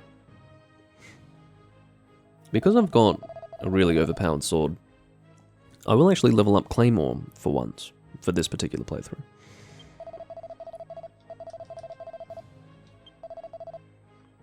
Just for something a little different. Felicitations, birthday boy. How peculiar for you to be visiting the castle alone. Yeah, it's because my dad doesn't give a fuck. To meet with Mother. How unfortunate. She's made it quite clear she has even refused to grant me an audience. Imagine having to be granted an audience Your Highness. to see your own mother. That would be pretty shit. Ah, Minister Misericord. My young friend. I mean, how could you possibly have a meaningful relationship with your parent if you have to request an audience with them? That would be traumatizing. Excellent, Minister. I myself must away. Training beckons.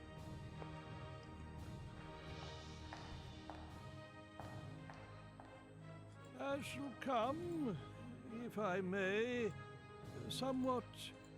I just realized that I had a crop in place that was just not necessary at all. Can you see how... Okay. That was one thing that I had failed to do, unfortunately. And it was to fix my crop. What I had in place was a crop for my Switch, which also wasn't great. I need to fix that as well. But I was cutting into the game, unfortunately. So, yeah, there we go. It's now the way it should be. I'm glad I checked that. It was very late for me to be doing it, but you probably didn't notice it. Even if you were watching the previous parts, it was likely not noticed.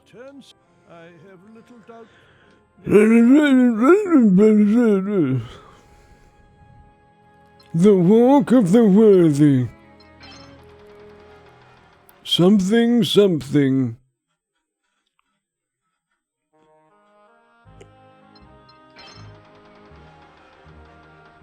I'm reminded of the voices little Karibo used to do for old characters, and that's true. Like, that's how you do it. You just make yourself sound really strained.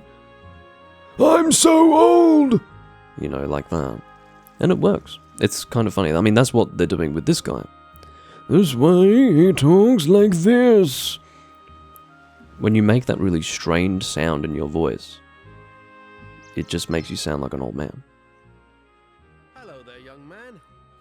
Potato, you don't need to miss it. He's still making episodes. Just watch it again. It's still funny. It's still exactly as it was in the past. Yeah, he's still going, man. He didn't stop. I mean, I think he stopped... He slowed down really heavily, I think maybe around 2013, 2014, but he... yeah, he's pretty much doing 2 a year. 2 or 3 a year at this point. No, he hasn't stopped. Well, it's been like 1.5 years since I checked, but... I'd like to say I'll go with yeah, he's still moving. That wouldn't make... No, lad. This is something you've got to do on your own.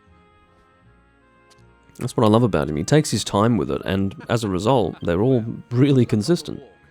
Just Really consistent. It's going back a long time now. I think that started in 2006, that series. I think I discovered it in 2008? 2007 maybe? Late 2007? I think it was, I remember that his channel got shut down briefly. I think it was then Little Karibo, then it became Card Games for the Win, then it became Little Karibo again. I don't know. Oh yeah, see that? Look at that sword. Whee! This is what I mean. Ridiculously strong sword. It's just a whole lot of fun. Whole lot of fun.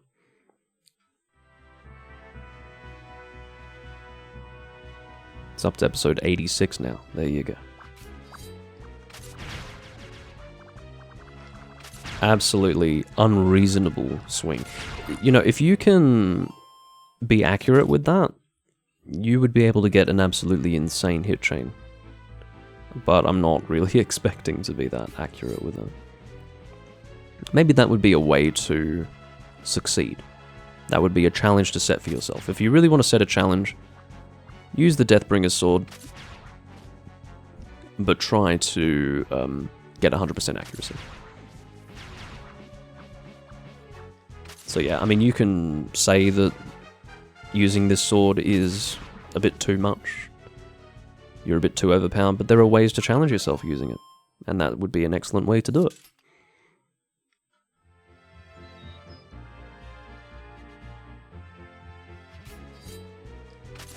Ooh.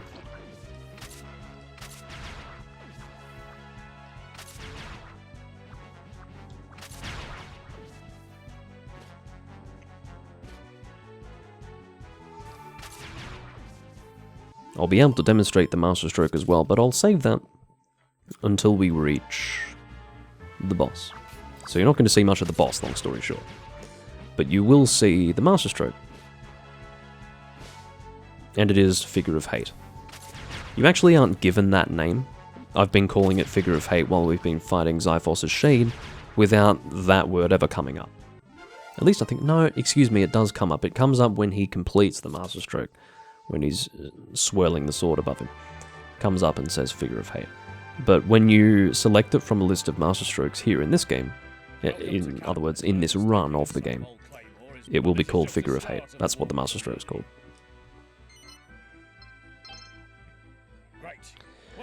I never watched Yu-Gi-Oh! 5Ds. When it came out, I was absolutely aghast. I could not believe that they would introduce a gimmick like card games on motorcycles. I mean, literally, it was self-explanatory.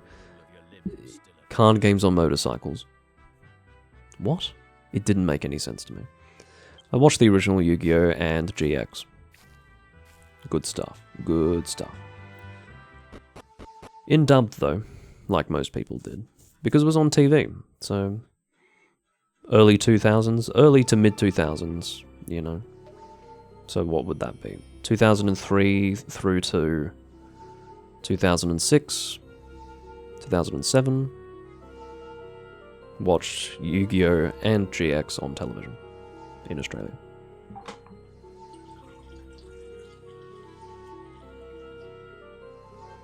And then by 2007 I was watching all of original Yu-Gi-Oh! Online.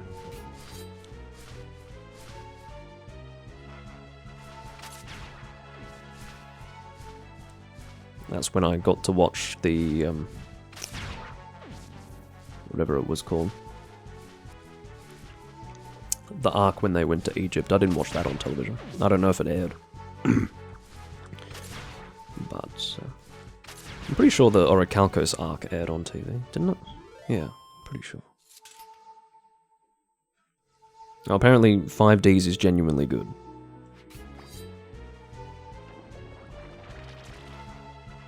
I seem to remember hearing something about that. About how it was, you know, treated unfairly. Ooh, I don't have any antidotal herbs. Well, there you go. I'm just going to have to suffer the poison, I guess. Got a mini medal for doing fuck all. But yeah, 5Ds, maybe I can give it a chance, but, you know, you have to suspend your disbelief to an extent where it can be distracting. When you know, I think what really struck me about it was just how unnecessary it was for them to be riding motorbikes, right? Completely unnecessary. Just play the damn card game. It's entertaining enough without getting on a motorbike. Needless. And I think that's where I was very...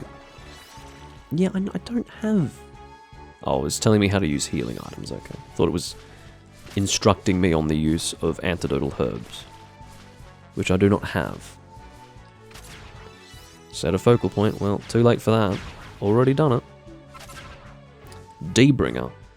I got an antidotal herb, that's good news. Now I can heal myself. It's so weird being at 45 HP after being at 888.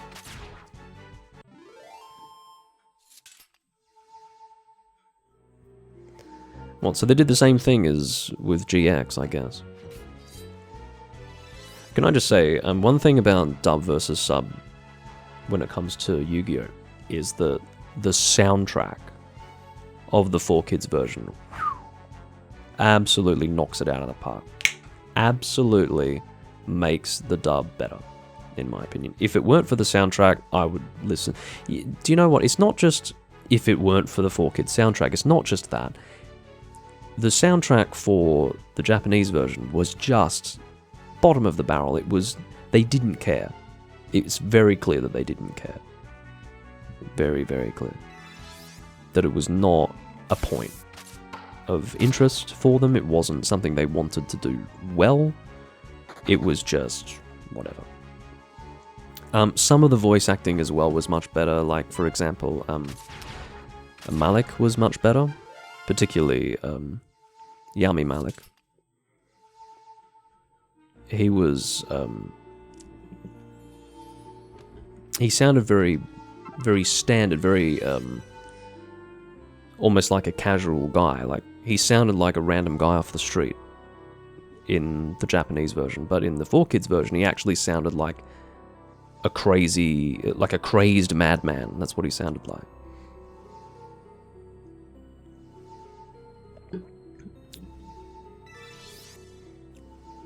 But anyway, I also thought that Bakura ended up sounding... He was just a bit too effeminate in his Japanese voice.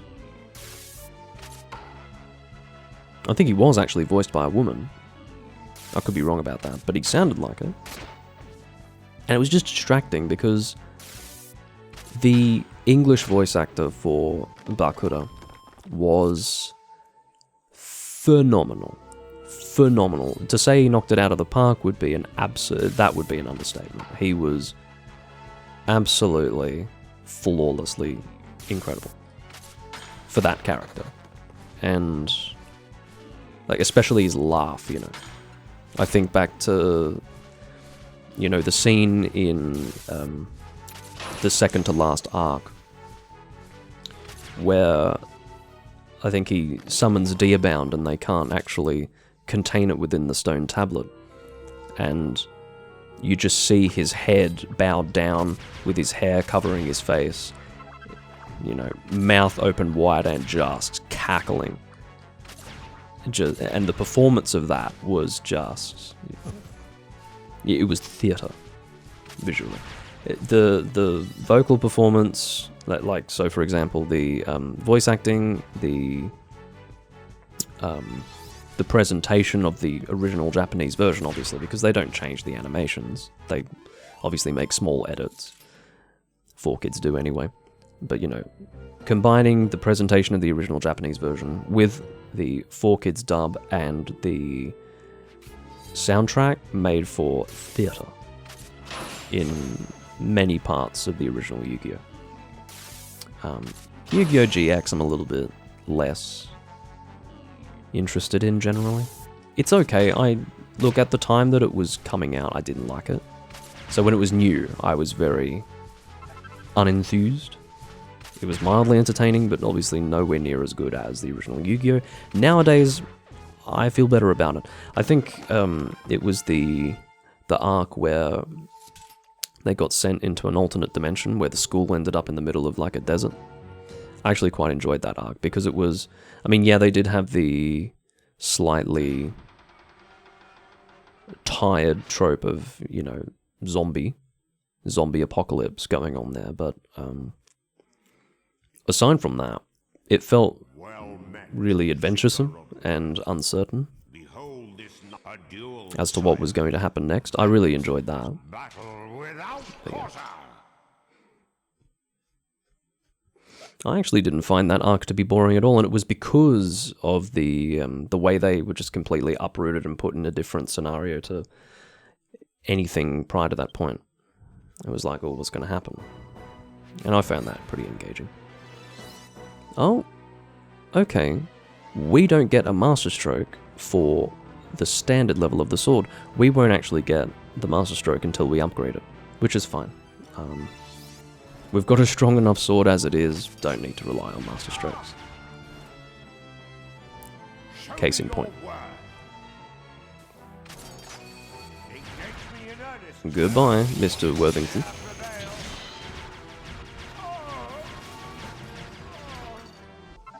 Can you see me just doing this with my... Like, I'm basically just vibrating my Wii Remote. That's all I need to do. Yeah, Jesse was an... They brought in a friend for Jaden who was basically Jaden. Also, I do actually prefer to use the Japanese names. I don't know why. They just feel better, but I think because it's originally Japanese. I wish that the original Japanese versions of these shows were better, okay? I actually think that the original Japanese GX is fine. I didn't really like the original Japanese of the original Yu-Gi-Oh! Yeah, Yuki Judai, I'll have you know. Judai. Although, weirdly, I've forgotten the name of Jesse. I think it was... No, it wasn't Jesse. I don't think it was. I have to check that.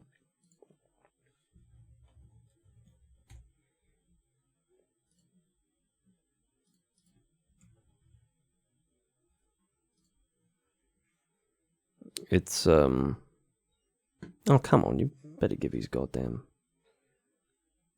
Johan, that was his name. Thou art worthy. It's been a while since I watched, well, any of them, to be honest. Johan. I wouldn't have been able to remember any of the... I wouldn't have been able to remember Jesse, right? But you wrote it, so I was able to call upon that name, but, yeah, Johan.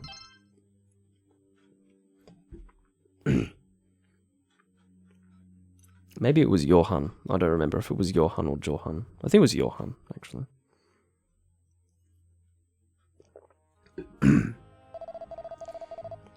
But I actually preferred his character in the Japanese version. He had, you know, the accent that was going on in the dub was a bit much.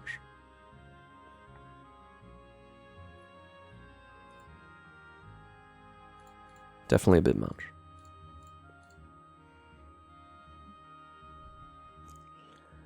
The last arc of GX, it was quick. So, as I recall, the dub was cut short in the middle of an arc. So, I don't know if you mean that one, or if you mean the one where he challenged Yugi to a duel. If you mean the Yubel arc, it was okay. Not great. But it was it was important to his character. It's funny, it didn't get dubbed properly, you know, where he goes from being the Supreme King or whatever. I think he was just called Demon Lord or Demon King in the Japanese version, as in Mao. No, it wasn't Mao, it was something else. It was, This is what happens when you haven't watched it in so long. I don't remember now. What did they call it? It was Supreme King. It was basically the Japanese version of Supreme King. That was an actual, accurate translation. So obviously all was part of it, but... yeah. Anyway.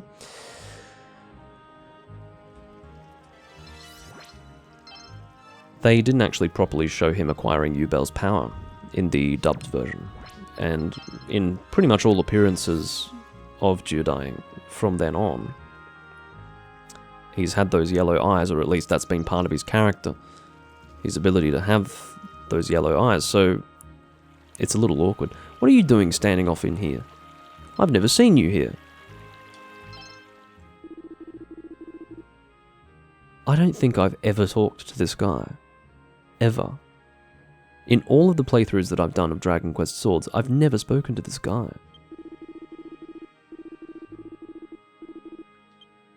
I don't think I've ever even noticed him there. Do you think perhaps he only appears in payback mode? Because that's not something I wouldn't notice.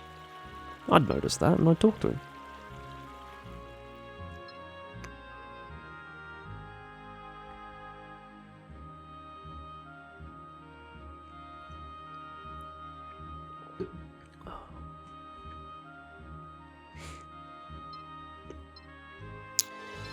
What am I doing? So, maybe I'll be able to see the materials that I need to upgrade the sword. Let's have a look. They may end up coming up as question mark. I'm just curious to know if I can upgrade it before getting to the end game. I don't think I can. I suspect that I'll need noble metals and whatever else. Which is a shame, but again, the sword's extremely strong, so I shouldn't worry too much about it. A bit of Temperin. There it is. Deathbringer's Shade. It doubles our damage. All question mark. So I'm going to guess Noble Metal, Orichalcum, Gold Bar. That's my guess. Which is fine. It just means, kind of unfortunately, I won't actually be able to upgrade the sword until almost at the end of the game. But at least we can see what it looks like.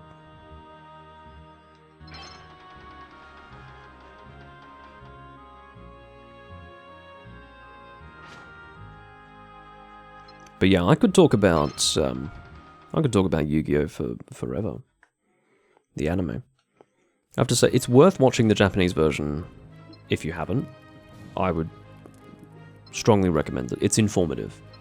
There's obviously scenes that are cut from the 4Kids version, whether it's, you know, Jonouchi punching Yugi, whether it's Bakura licking the Millennium Eye, whether it's Pegasus actually dying, like he died, right? I don't, but is that, no, that's the manga, sorry, he died in the manga, it wasn't, he didn't die in the anime because of course he had the Waking the Dragons arc, so that was, obviously, you had to have Pegasus alive for that to work, but Waking the Dragons was not manga canon, so it was the manga version where he died. Do I speak to you? An exemplary demonstration of what can only be described as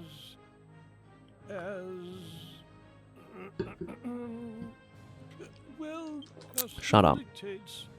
That Her Majesty the Queen, but Her Majesty, accordingly, I have been composing a Yeah. You were stonking I just love how he has to close his eyes and think about his oration before he delivers it. I'm afraid he did not take kindly to being, I must confess, that this whole sorry business. Well, I'm terribly sorry to hear that you are feeling wobbly. That has definitely put a damper on the festivities. I don't know who the fuck I speak to now. I think I'll go back home, speak to Claymore, and then Armless tries to break in, and then And then Anlas gets rejected by Claymore, and then we go and help Anlas. I'll make it sound like it was some kind of romantic altercation.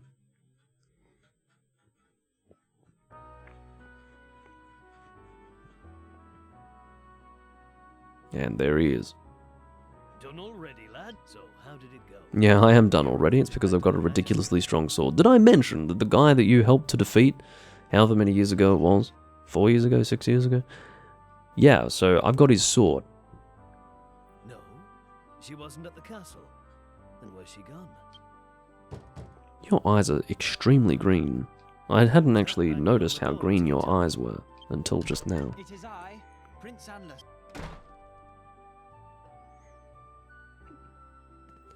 Oh goodness. Your living arrangements are quite humble, aren't they? Intrusion, but I must ask a favor of you. Very quaint. What an unexpected pleasure.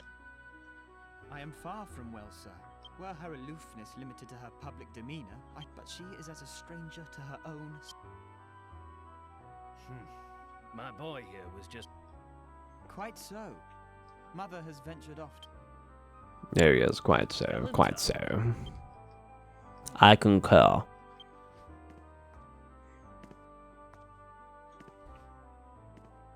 She absconded with barely a manservant in attendance. I have resolved, which brings me to the favor I wish to ask. I see. Yeah, obviously for those of you who are watching this and would like to see the dialogue, I encourage you to watch the original run, You mean to say where I didn't have a super overpowered sword. cannot persuade?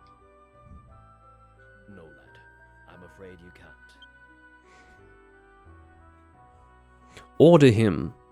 You have the authority of the Prince of Avalonia. I shall seek assistance. Order him to assist you. Good day to you. Is that how that works? Probably. Or get the guards to, you know, rough him up a bit. I don't know. That lad's always been a sight too worried about his mum, if you ask me. Yeah, because Remember he has how to he be gave trouble granted an around? audience to see her. Tell you Of course what, he's got why attachment don't you issues. give the prince a hand, lad? Anlas is a stubborn one. He won't give up now the idea's in it.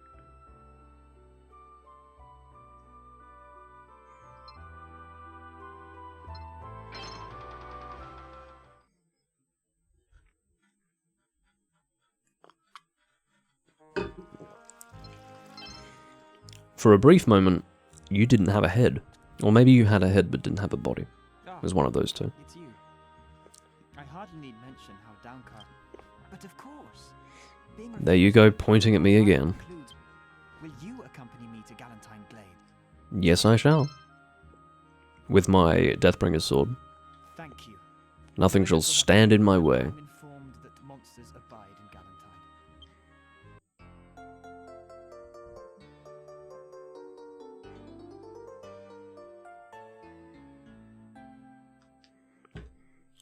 Prince Anlas joins Debringer. That could be read rather differently. We shall convene it. I'm the bringer of D upon you. I'm the harbinger of D. So, you're off on an adventure with Prince Anlas, are you? Well, I'd better hurry up and open the gates then, hadn't I? Yeah. At least you understand your role. I do feel sorry for this guy. It must be a terribly boring job. How does he verify the identity of the person who's Keep the prince out of harm's way. on the other side of the gates? Maybe it's just designed to prevent monsters from entering, you know? Maybe he just allows free passage to any person, but then the gates are there to just avoid monsters strolling in. And if they do try to stroll in when he opens the gates, he's got a spear. So I suppose he's not there to prevent, you know, criminals or ne'er-do-wells from entering. Come. We must Come! haste. We can ill afford to tarry if we are to have any hope of finding Mother. Yeah, we can ill afford to tarry. We are in accord on that point. Unless.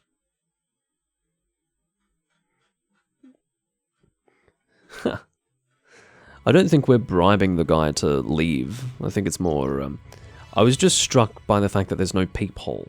You know, I guess someone just walks up to the gates and is like, "Hey, can I come in?" And he's just like, "Yeah, okay." He doesn't have like a thing that he can move to look, to see who it is. What if there's some new evolved monster that can speak like a human? Suppose we'll have to rely on that guy's spearmanship. That was quite funny. Quite funny. Can't speak. 2 attacks went out in a very short period of time though, without me even trying to swing twice. But as a result, it managed to hit both arrows despite the slash angle being slightly off.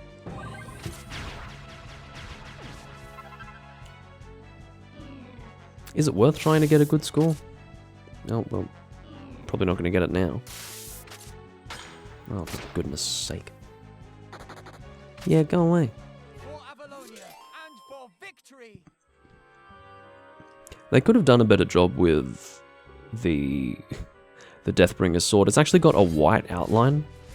When we sheathe it at the end of the fight, have a good look at it. It's got a white outline. It's very awkward.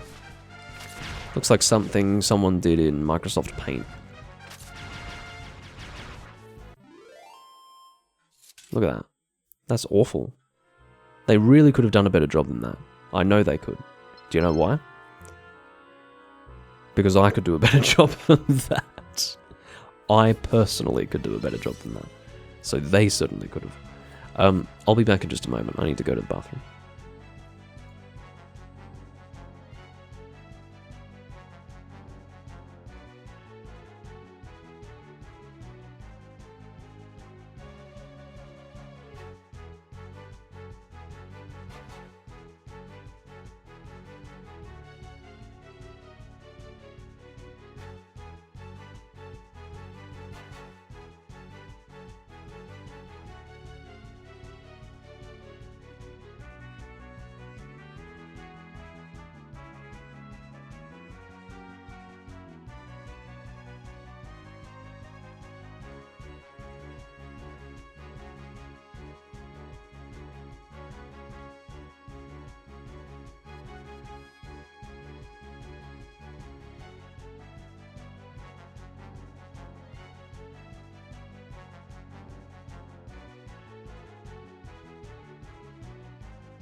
I have returned. So yeah, not really expecting to get a... Well, no. I should have paid more attention to the score that I got last time. I didn't pay any attention to the score that I got. I think it was it 16,000? Something like that. I think it was 16,000. It wasn't an X rank. I know it wasn't an X rank. I would have noticed that, I think. But yeah, I'm not expecting to get a good score here either, because my accuracy is going to be terrible, and not all enemies have been killed, so I can hope, for example, that the clear time's quick, but that's not going to account for much in the way of points, so... Alright, see you, Potato.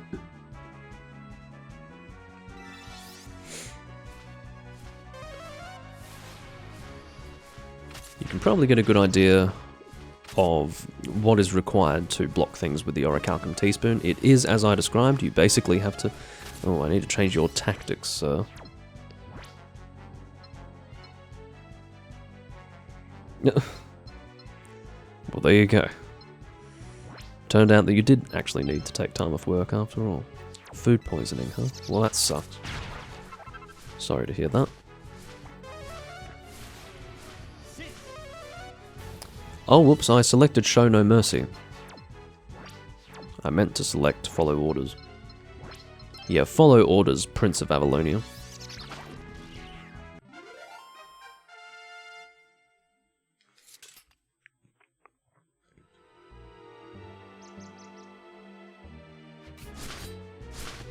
Come here, motherfuckers. Look at that. Honestly, this sword does encourage just a complete disregard of accuracy.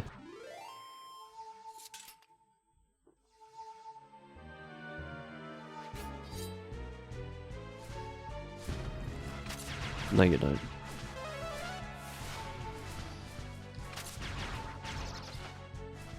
What I love more than anything is that it's just... I can just move my wrist around a bit, you know? I don't have to do any swinging. No swinging involved, right? Just wrist movements. Light wrist movements. 'Tis all that is necessary.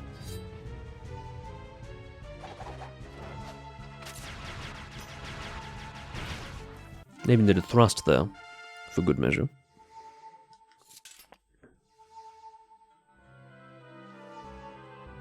So yeah, very obviously, when you're using the Deathbringer, you get through this game very quickly.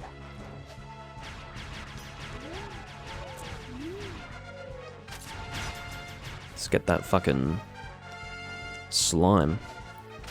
So the experience isn't as good as I was claiming it to be back when I was talking up the metal slimes earlier on in this livestream series, if you can recall. Yeah. Wasn't even enough to level us up twice. I think we got a single level up from that. So it is obviously more experience than you get from other things, but it's not as insane as I was suggesting it was. Oh my god. Yeah, no. I got one of them. For Avalonia and for victory. For victory? That's a really good bolt thrower album. No. I do actually have to restrain myself in making references to albums and songs that I like, but anyway. Which way do we go? We go left, yes.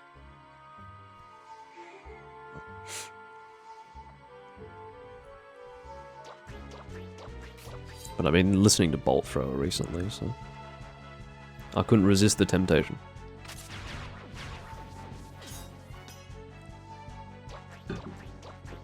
Oh, what an album.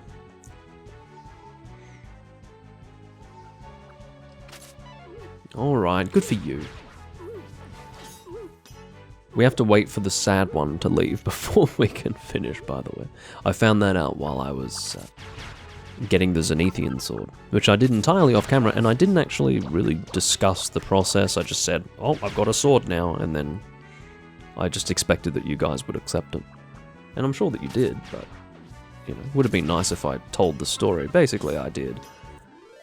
Galentine Glades probably 4 times to make it. I probably didn't quite have the ice crystals that I needed, but I did definitely require monster bones and iron ore. And if you need monster bones and iron ore, this is the place to go. Especially if you X-rank things. If you X-rank this place, oosh. It's also worth mentioning that you will get monster bones just from drops. Oh, for goodness sake. Well, you can see that I tried. I can't be accused of not having tried to kill them. You can see I'm getting a monster bone there. So yes, if you are in need of iron ore and monster bones, which you most certainly will be in need of if you're in the end game and not acquiring them normally, this is the place to go. What? I shouldn't be indignant. I'm using the Orichalcum Teaspoon. There you go. I could heal myself further. Imagine how embarrassing it would be if I died.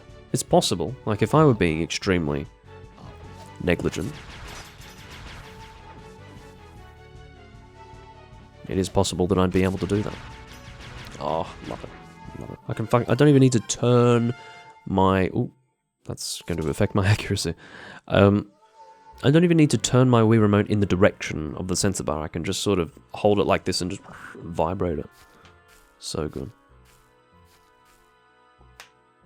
That's what I like. Look, I see a break in the undergrowth and sunlight.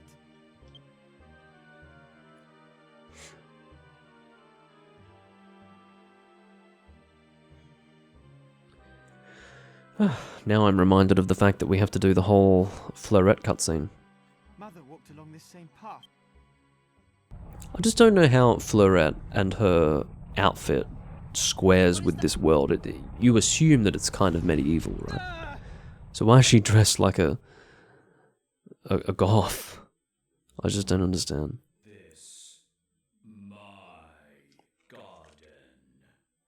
And if not goth, then definitely like sort of Lolita. I don't really see how that's medieval, but anyway. It's also very curious that she's a nun.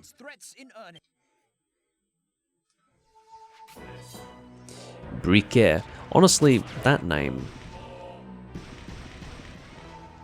Judge me or don't, but... that seems more like a food than anything else. Briquet? I think that's the pronunciation. That seems like a food to me. Bravo! Or it could mean brick in French, I've got no idea. Oh yeah, the score's not very good considering the sword we're using, my god. I couldn't even really tell you where our points came from. Clear time, I guess, is okay, but 2600 is not that impressive.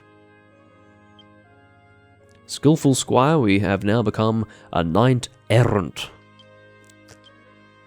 Very good. Should have checked my bonuses. No, actually, no, that's not very important. Praise be to the goddess.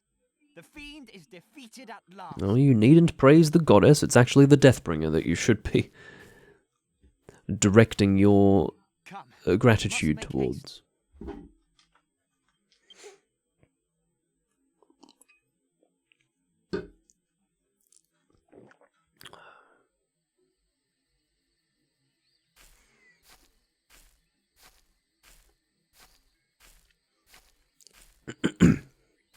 Very slow walking though.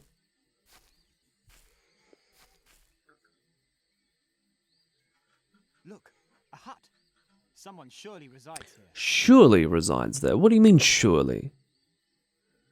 I mean, well, okay. You can say correctly that someone probably lives there, but you wouldn't be able to say, for example, that the person is there right now. So when I read someone surely resides there, I was thinking that he was suggesting that someone was there right now, but no, that's not true. But we must approach with That's not Hide yourself. implied in what he said.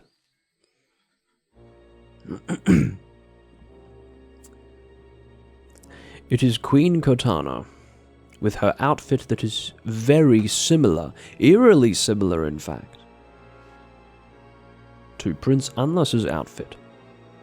She is also a sunflower, if you notice her neck. Mama! Mama.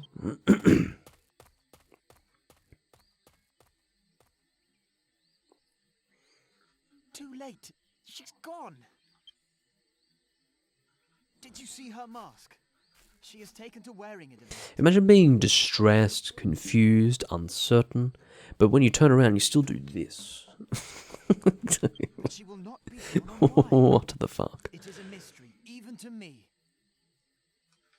What business could have possibly brought Such a Mother? strange habit to be in, Come, wouldn't you we say? must make our presence known. Lowly lodging? That's quite offensive. See, I reckon he would call my place lowly lodging. If I could whistle, I'd go... There you go, that's as good as I can do. Please, be not afeard. I'm not much of a whistler. I definitely should work on that. Merely wish to inquire I feel like about whistling is a your lost scarce art. departed visitor. What brought her to your shack, lady?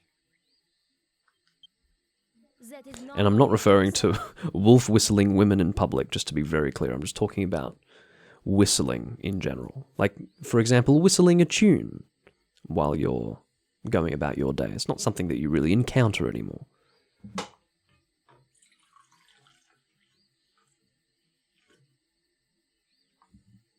It's a bit more aligned with, for example, my grandparents' generation and before.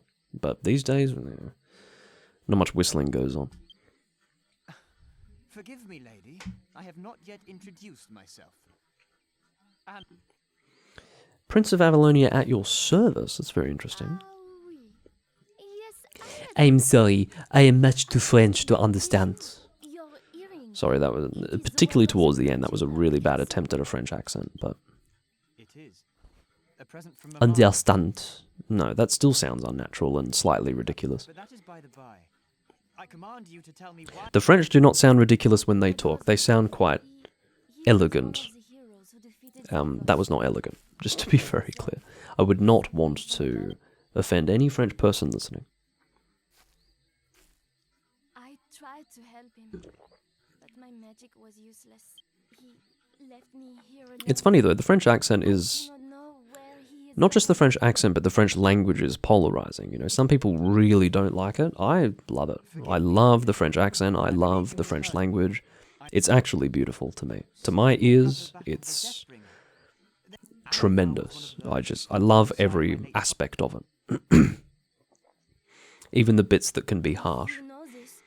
Then Of I course, not believe I harsh in can the same way help that him. German is harsh. I don't find German to be very attractive as a language or as an accent necessarily. Maybe as an accent it's fine, but as a language it's extremely harsh. It did not seem There to are answer. harsh aspects to the French language in that it's a And very nothing more you can tell us. heavily expressed. It's expressed and expressive in how it's spoken, Oui. but Though the hideous mask made it hard to tell. it's still got a sort of flowing beauty to it. Someone famous? I think it's a romance language, isn't it? But, you That is a know, question I should like to ask applying you. the actual meaning of romance as we use it today in English, I would say that French is a very romantic language. So it was not a famous designer's So, caprice? you know, the definition of romance rather than the Sure, I linguistic recognized it. application of romance. It's romantic in that sense. In summary, then, we know little more about my mother's Also, intentions. not a linguist. What we do know is that Need to make that extremely clear. That is definitely not a new development Mama is unwell. for any linguists listening, but perhaps for anyone who might be under the misapprehension that I'm in any way a linguist, let me dispel that Forgive me, but I dare not. misapprehension Good day. without delay.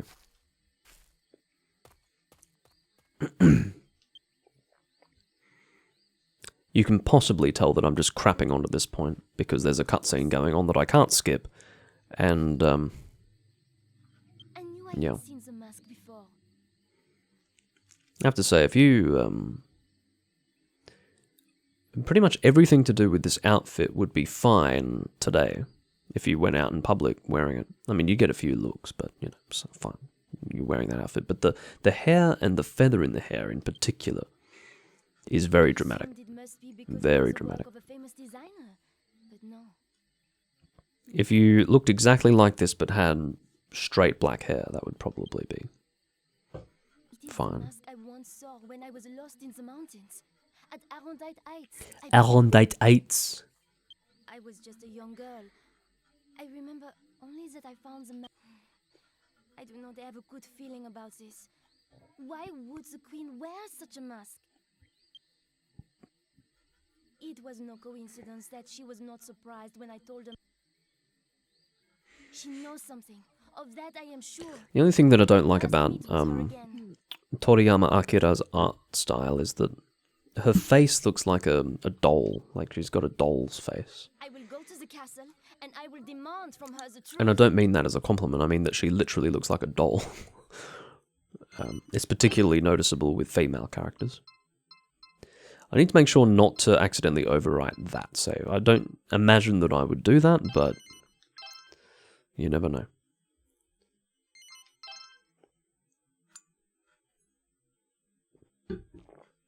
You never know. If I'm sufficiently distracted, it may happen. I've got no idea what level of distraction would be required for that to happen, but let's not discount the possibility. I have just noticed that your belt has a lot of length. There is much scope for increased waistline size. That's, do you see that? I can't quite point it out as I normally would with my... Do you know what? I'll point it out Now I remember. He came, and guess who else is back in after town? the conversation. This is very important. Look at that. Look at it. Now that is a detail not lost on the artists. That is a detail that was added, probably as a joke. Some sort of, you wouldn't even quite describe it as lore, would you? But almost like a detail that the guards, because they are so inert in performing their duties, they are actually given belts as standard issue attire that can account for that much of an increase in their waistline as they perform their duties. Jesus.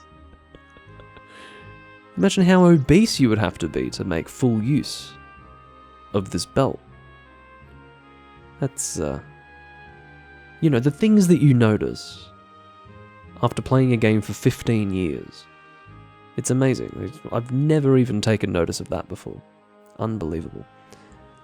Who says that it's not worth replaying games, honestly? Well, may I just comment on your eyes and the fact that, strictly speaking, you don't have any. Anyway, I will go and save at the church.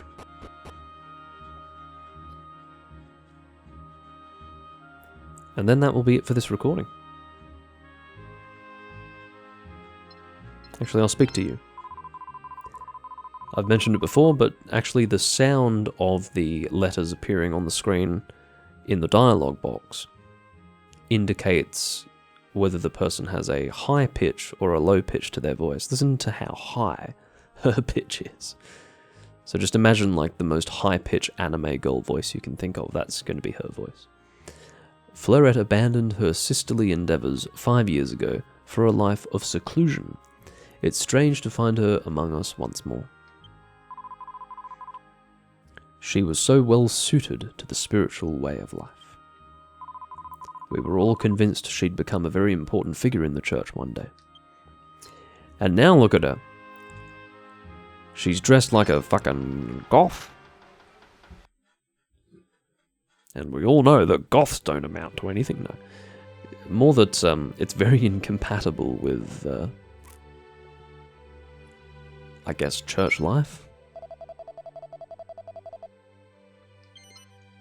I'd like some divination, actually, just to be a little different. The goddess gives me insight. The Almighty One declares that Debringer needs 832 experience points to reach the next level. Well, if you're going to break the fourth wall, you may as well do it using some kind of god-related explanation. The Almighty One declares that Anlas needs 916 experience points to reach the next level.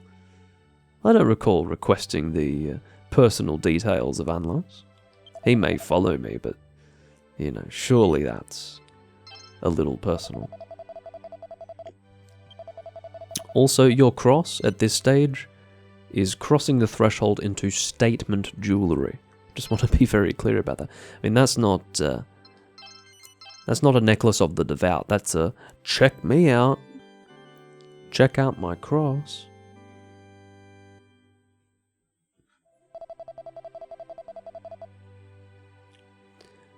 Thank you for recording my adventure log. I'll just select yes for continuing, but that is going to be the conclusion of this live stream.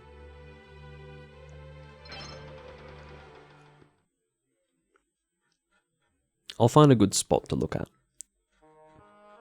I do like this view. This view is very nice. Especially that massive stairway. What an incredible stairway. I don't know if there would be a similar example in real life, but that's pretty cool. That's going to be it. I do thank you all for watching, and I'll see you next time I'm recording Dragon Quest Swords, which will be... I don't know when. The priority of recording Dragon Quest Swords has gone down now that I've actually completed the game, and I'm now in payback mode. Probably going to take a short break. Oh, thanks for watching, Tavo. I will see you all when I'm next recording. Bye bye for now.